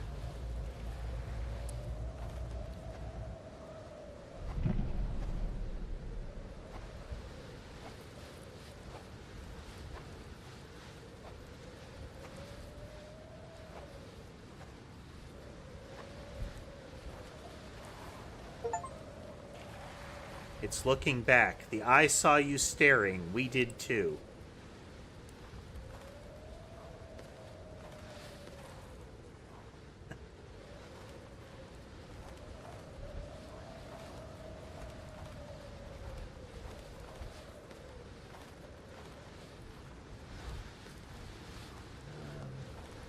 Is that the way that I came from?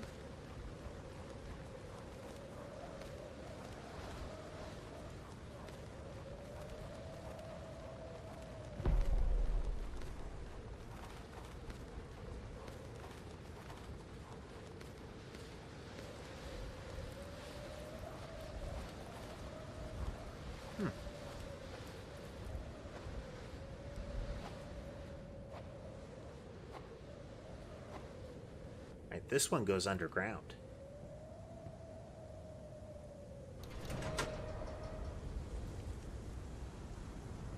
Or I guess not. Oh, no, there we go.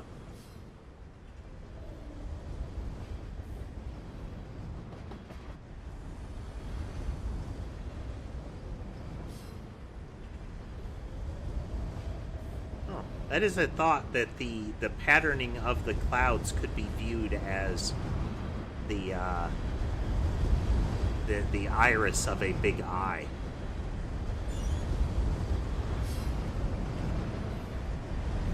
I'm reminded of Don't Look Outside.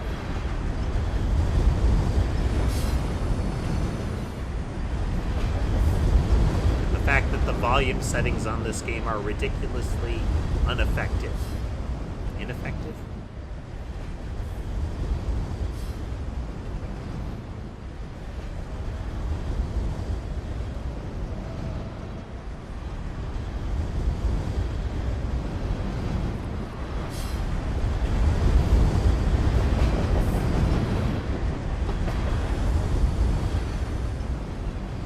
Such strange geometries.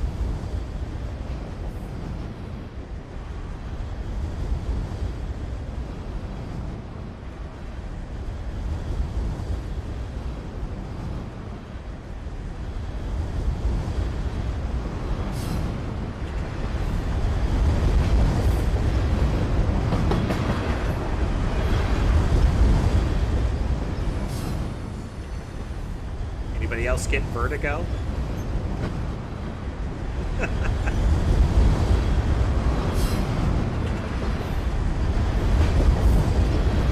hand. Big hands. Raised up similar to one of the statues.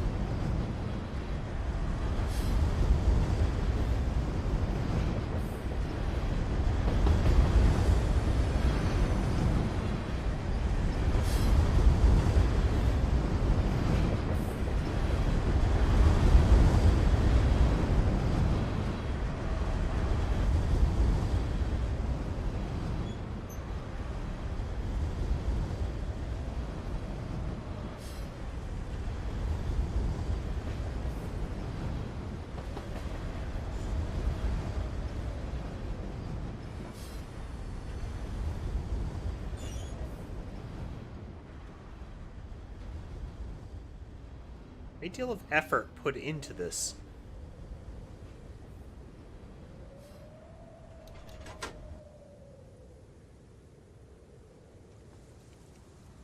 It's of children's toys laying around. And this put us on the other side of it.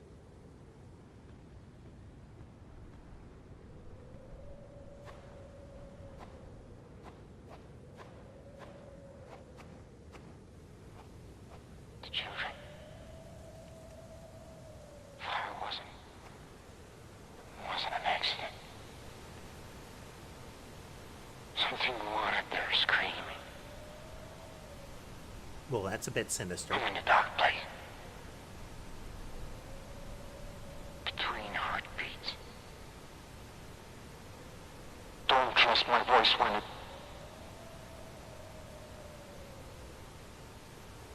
Feelings is all we... Something caused the fire? Dad, where are you? What? The last train home.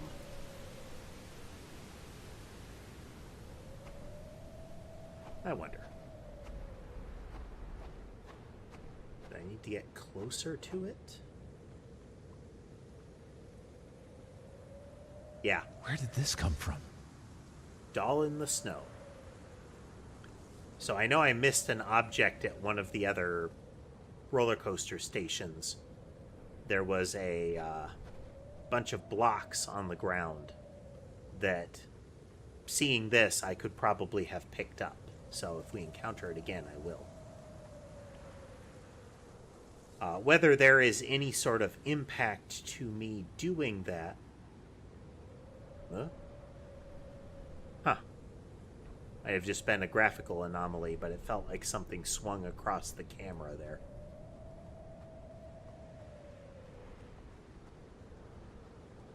Just sort of moving semi-randomly here.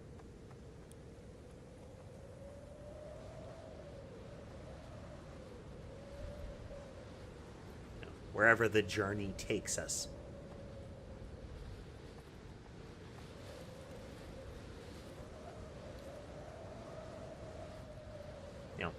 Burning torches are generally a good indication that there's something eldritch this way.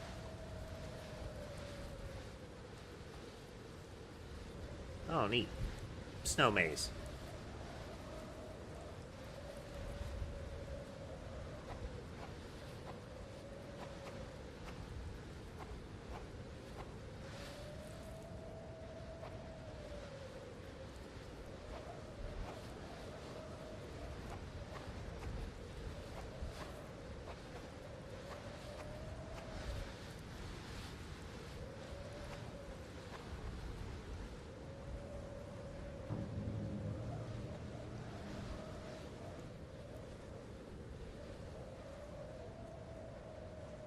What? Rings in the frost. This is akin to the gravestone that we found when we went off the path.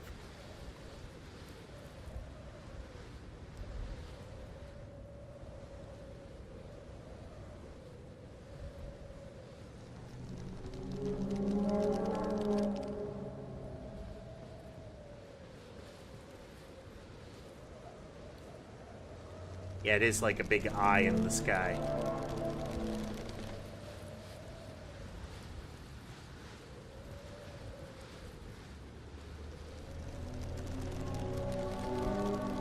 And the not straight lines is like I mentioned, is a way to make something unsettling.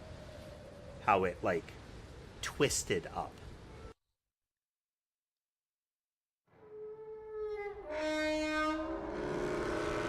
Thousand years between the screams, but nightmares share the same dark dreams. Ashes and glass where children still sing. The Mirror House. The children, James. Those poor children. The fire. I see them down there sometimes. Wandering the dark places. I can smell burning. They try to tell me something. But their voices are so quiet. So quiet. They should have been terrified. Should have been crying. Screaming. Follow me, son. Please. I can't take it anymore. Please. Be empty. Don't let it sense you, not you. Oh. The children weren't afraid? I remember from papers they just... Oh, no. What kind of thing could do that to kids? I'll find you, Dad. I have to. Like you said. Like you said, Dad. No. No emotions. No emotions.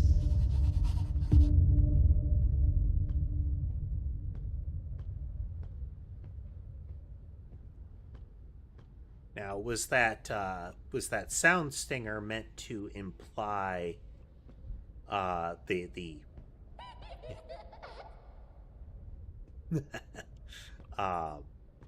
that we were starting to be noticed because he was starting to get over emotional? Boop.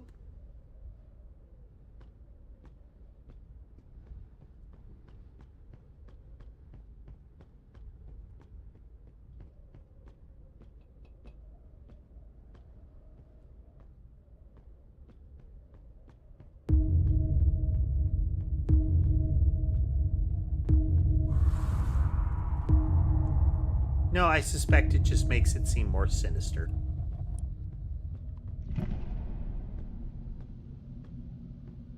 Boop. Closer we get to the center, the darker and smokier and similar that we get.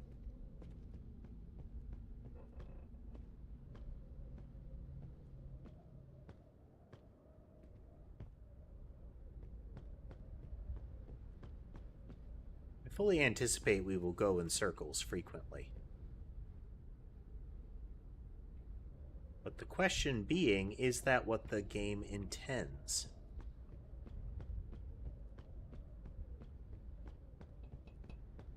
As in, will it change the pathways?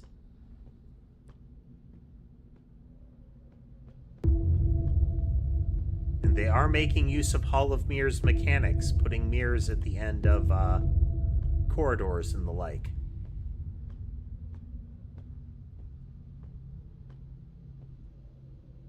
To make it harder to tell whether you are progressing or not. Like, you know, is that a turnoff that I need to take? Is this a hallway that continues on? Now, the fact that everything's burnt and whatnot, and that I have a flashlight, would normally defeat a lot of those tricks. Because you would get the imperfections of the mirror's surface as well as the reflection of the light.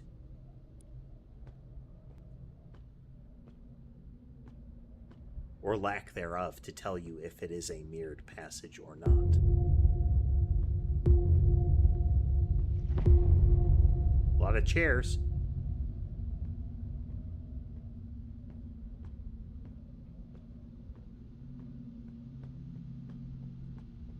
Interesting laying on the ground? No? Okay. Oh, there we go.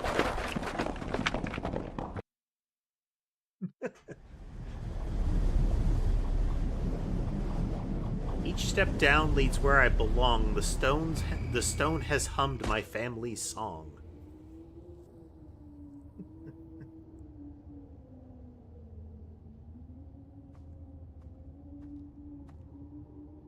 I have lost the flashlight.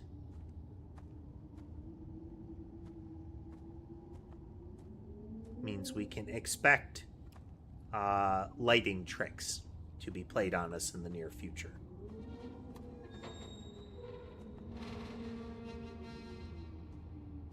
Patterning on the door reminiscent of the patterning on the glass or reflective surface when we saw the six-armed lich thing.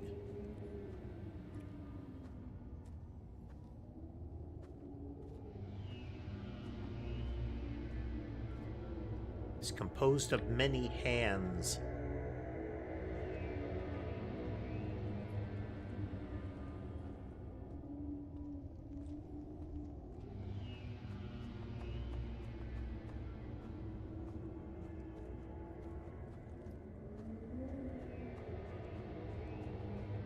Check over here before we take a stairway up.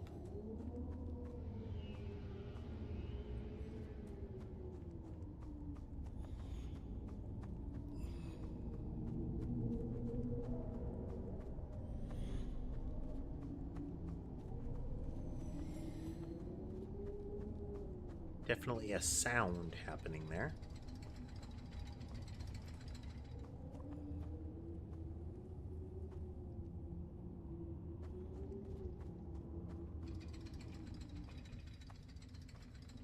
We are doing the I am making choices and sticking to them method of proceeding through a narrative game.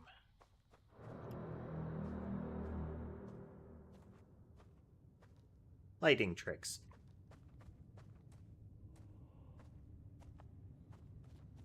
You know, go a path, make choices, commit to them.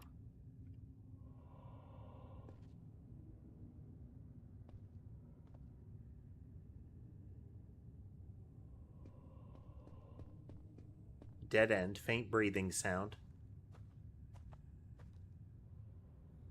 Passageways become dark.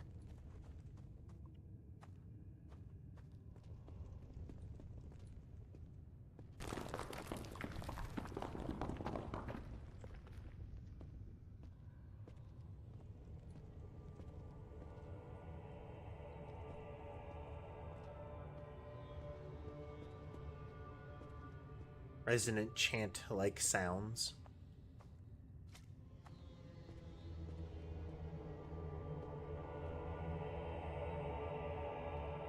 Just realized early on we encounter a stone plinth, almost a rough carved standing bit with a rotating like gold mesh looking thing like a circular mesh that could align with the eye-like image in the sky,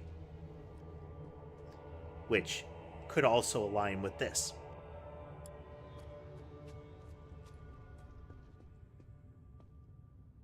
Again, strange geometries. It's not that it is a vaulted ceiling, it's that it haphazardly alternates which direction it slopes.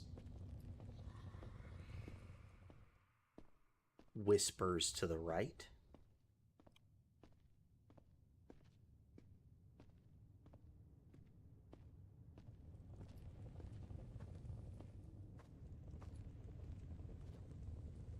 Now, we could be getting all turned around here, but the game has also not infrequently just sort of seemingly led us on convergent paths.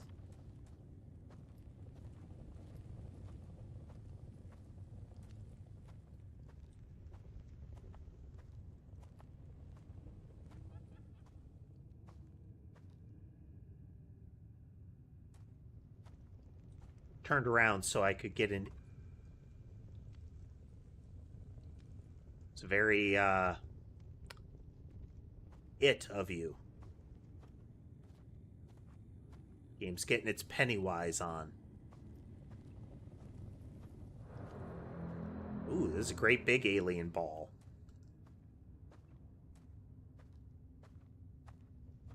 And it's over top of a pool of bubbling yellow this time.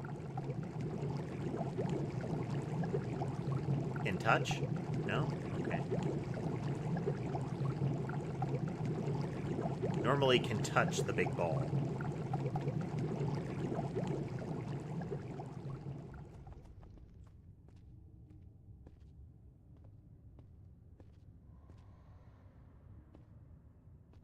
By walking backwards into it, I can get a indication if I'm progressing further into the dark.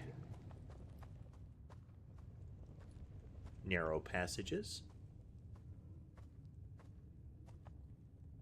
Blank face statue.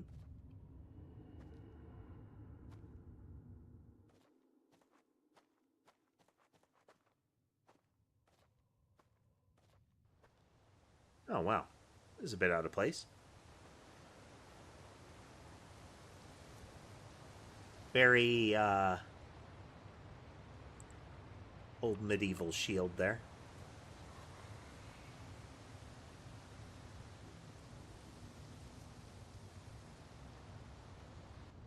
And touch. Are they trying to imply Viking? Oh.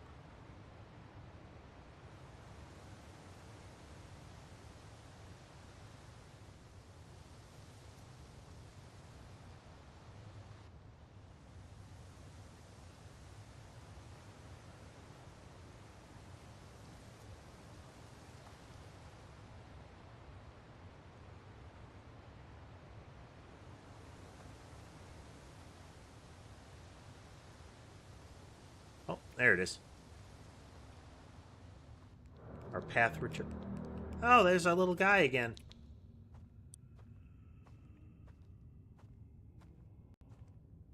The footstep audio that they put for him, I know he's supposed to be kind of sinister, but it sounds like he's like tap dancing.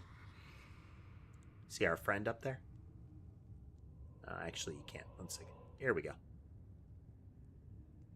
Eyes behind my ear.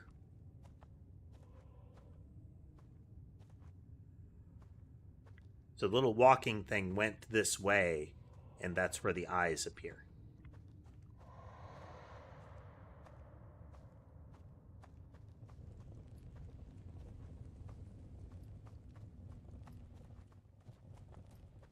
The creepy continues to grow.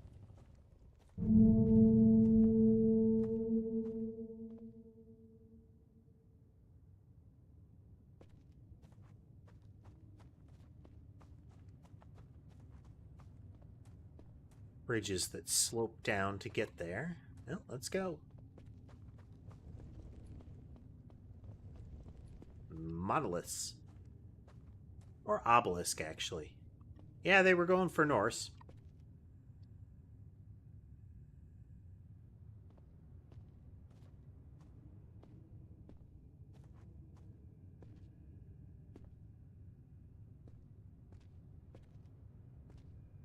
Just to be able to identify some of those.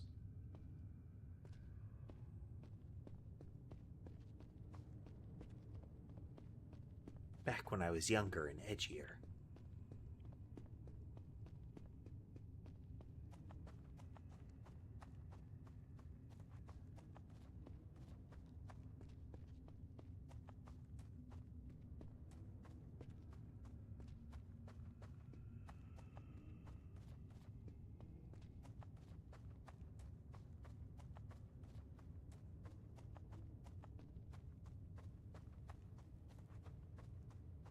Doo-doo. Big old face. Kind of a plastered and tiled passageway here.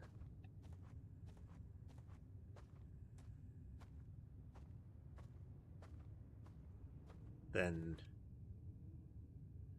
Greco-Roman style, or, you know, facsimile of pillars with Norse runes and weaponry underneath them. It's a whole grab bag.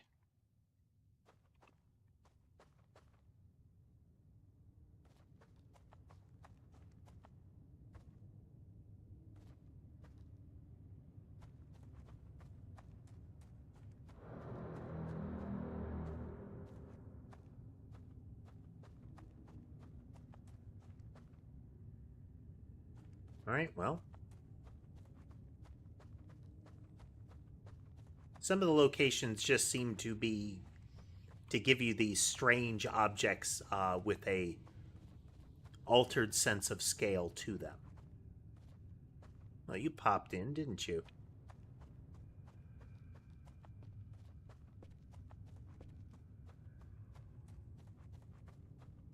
Gigantic statues and what have you.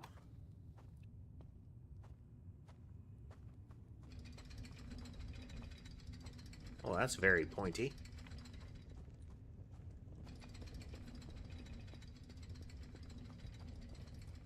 Game saved.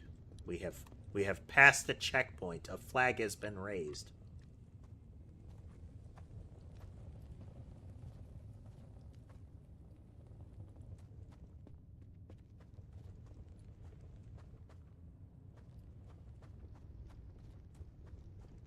Yeah, it does seem like there are...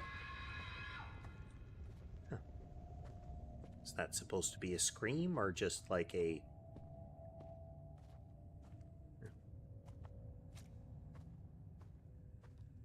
You. Okay.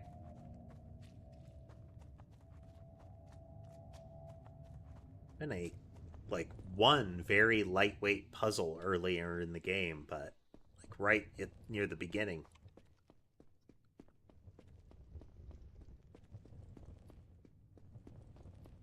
Deeper and deeper.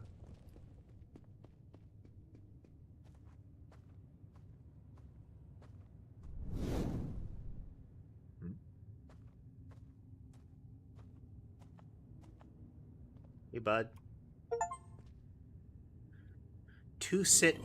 Oh, hi.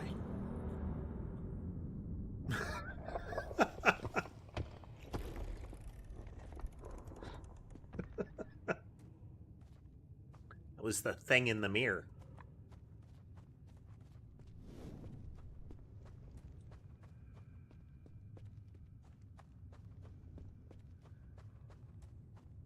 Almost entirely thematic game.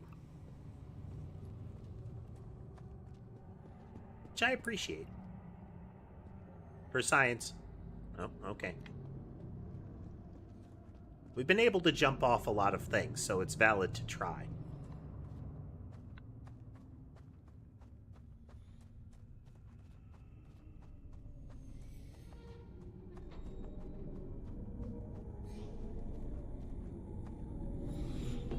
Look at that.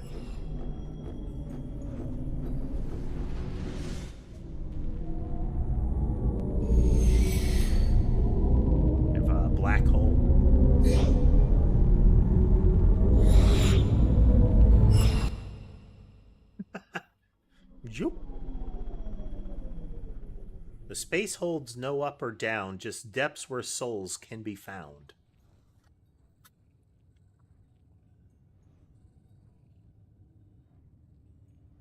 Spinny thing.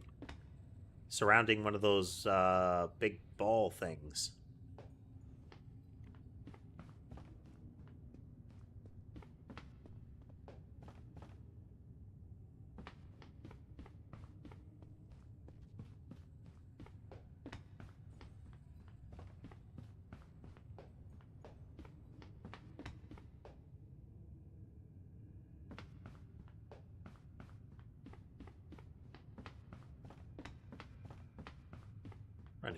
Running. The radio. So close to the pit. You look empty inside already. Empty eyes. Not mine. My voice. Learn to love you with my words. Ava whispers your name. But you can still choose. Choose love, James. Even when it hurts.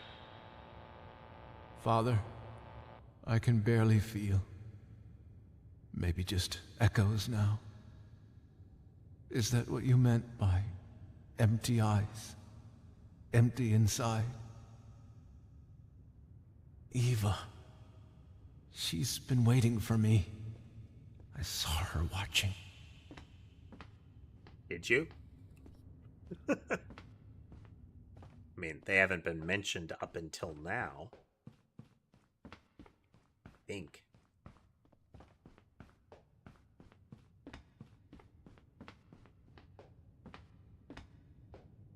We're getting into that, is it still the father talking kind of territory.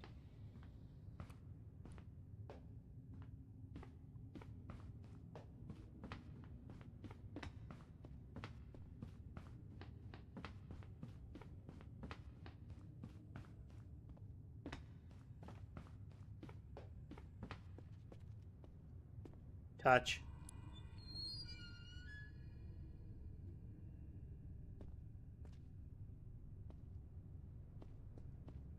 We gotta look.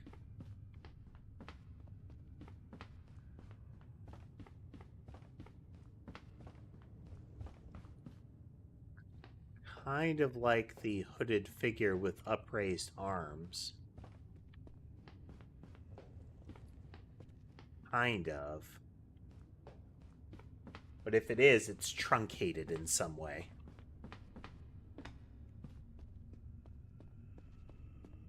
Not the tentacly one, the one with the like draped face mask.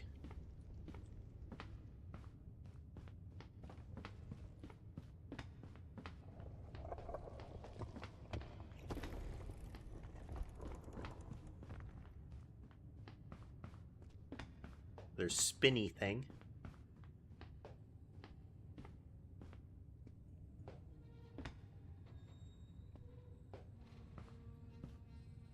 Okay. We're back at the start of the area, but this door that I ran over to has now opened.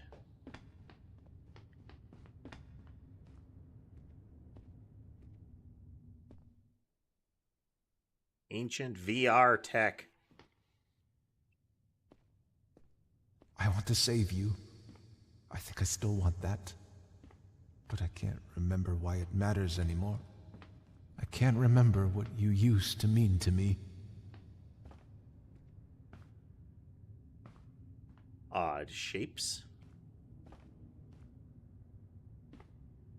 That's not like old, given that there's still a bit of glossy wetness to the puddle there. Blood would have dried and oxidized, you know.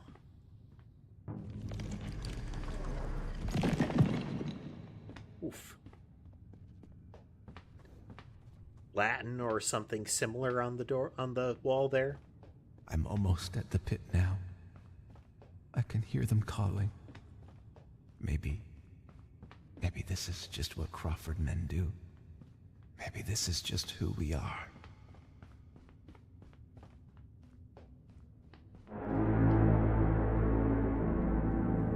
Dramatic tone.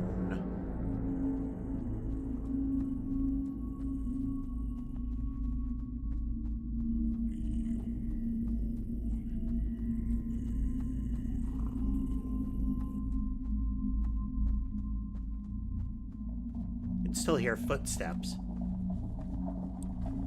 Hey, buds.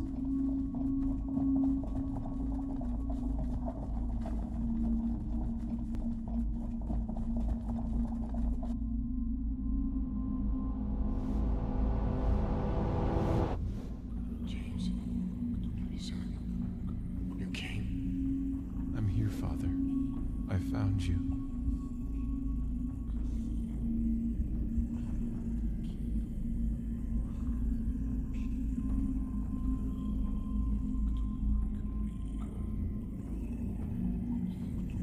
A lot of dudes. And we cannot walk off the ledge.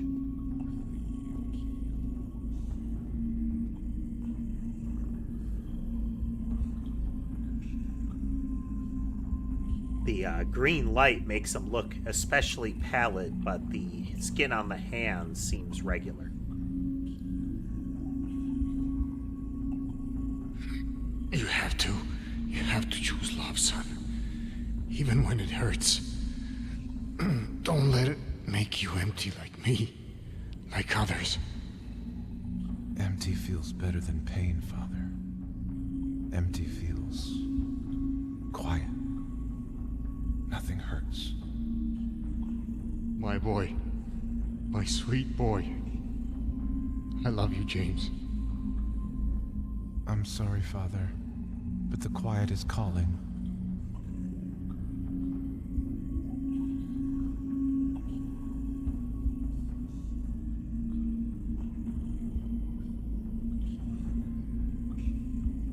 Can't move the mouse.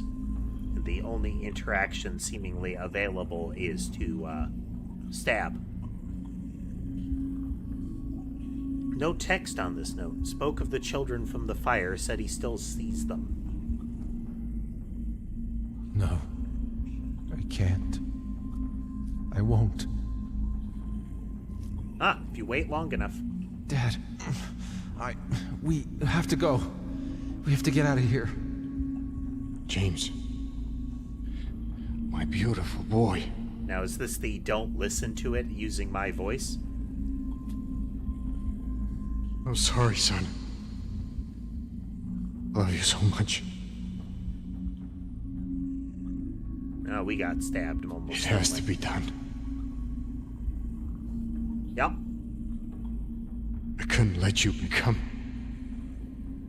its vessel. I couldn't let it destroy everything through you. I couldn't let it destroy my perfect boy. Dad, Or is the talk of make yourself empty, was that the thing speaking? I understand.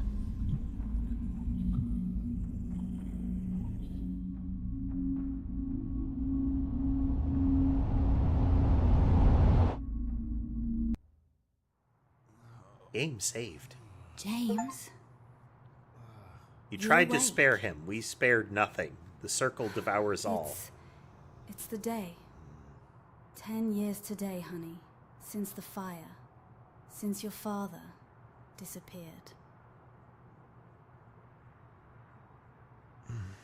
I know, honey, but today feels different somehow. This is how the game started.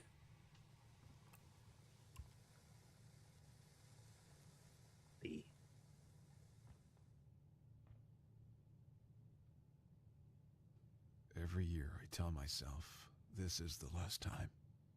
Every year I drive this same road.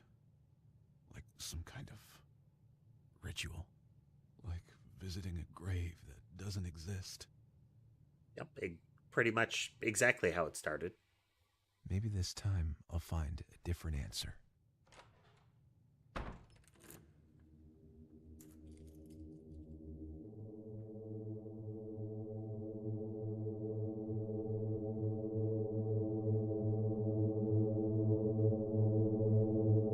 again, this is at 25% sound.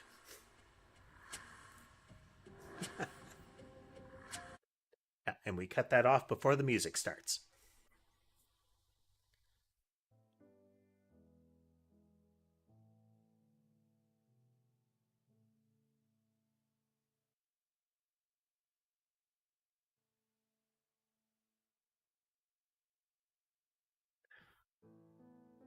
Definitely music playing.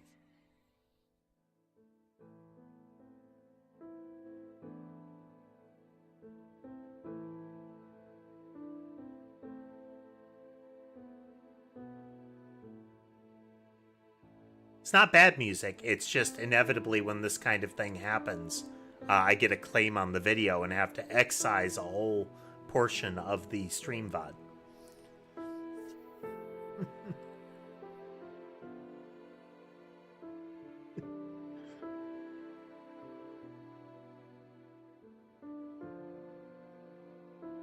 We'll just let the credits roll to see if there's anything afterwards.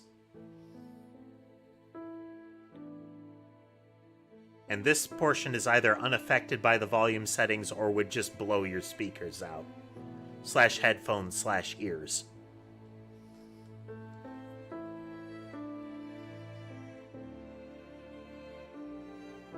Oh.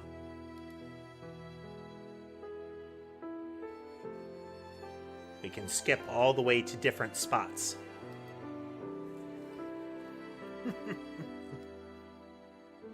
We could explore further, but I think we're going to call it there.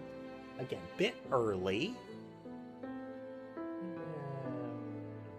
Actually, this one. Hello, Ember. Pretty good, pretty good. Entirely an atmospheric game. We've played a couple of these in the past. And they're not bad. They're not bad at all. They can be very fun. And this was the kind of atmospheric one that I like, where there can be moments that are startling, but they're not leaning on that full jump scare vibe. It's part of the reason that I like the camera games, is you can get startled because you didn't expect to see something, but it's also just seeing strange stuff or noticing stuff moving around that I kind of like as well. But this was pretty fun. This was pretty fun. I hope everybody had a good time watching with us today. If you liked what you saw, the game is available on Steam. I do put links to the Steam pages in the descriptions of my YouTube videos. Shameless plug, you can find links to my YouTube channel as well as all of my channels in the link tree found in my Twitch bio and in my YouTube video descriptions and the like. If you like what you saw and would like to see more, remember to like, follow, subscribe, that kind of thing. It helps the channel grow. And if you'd like to consider financially supporting the channel, you can do so through platform-specific means like memberships, subscriptions, and the like. With all of that said, though, I do hope the rest of your day is good, and I'll see you next time.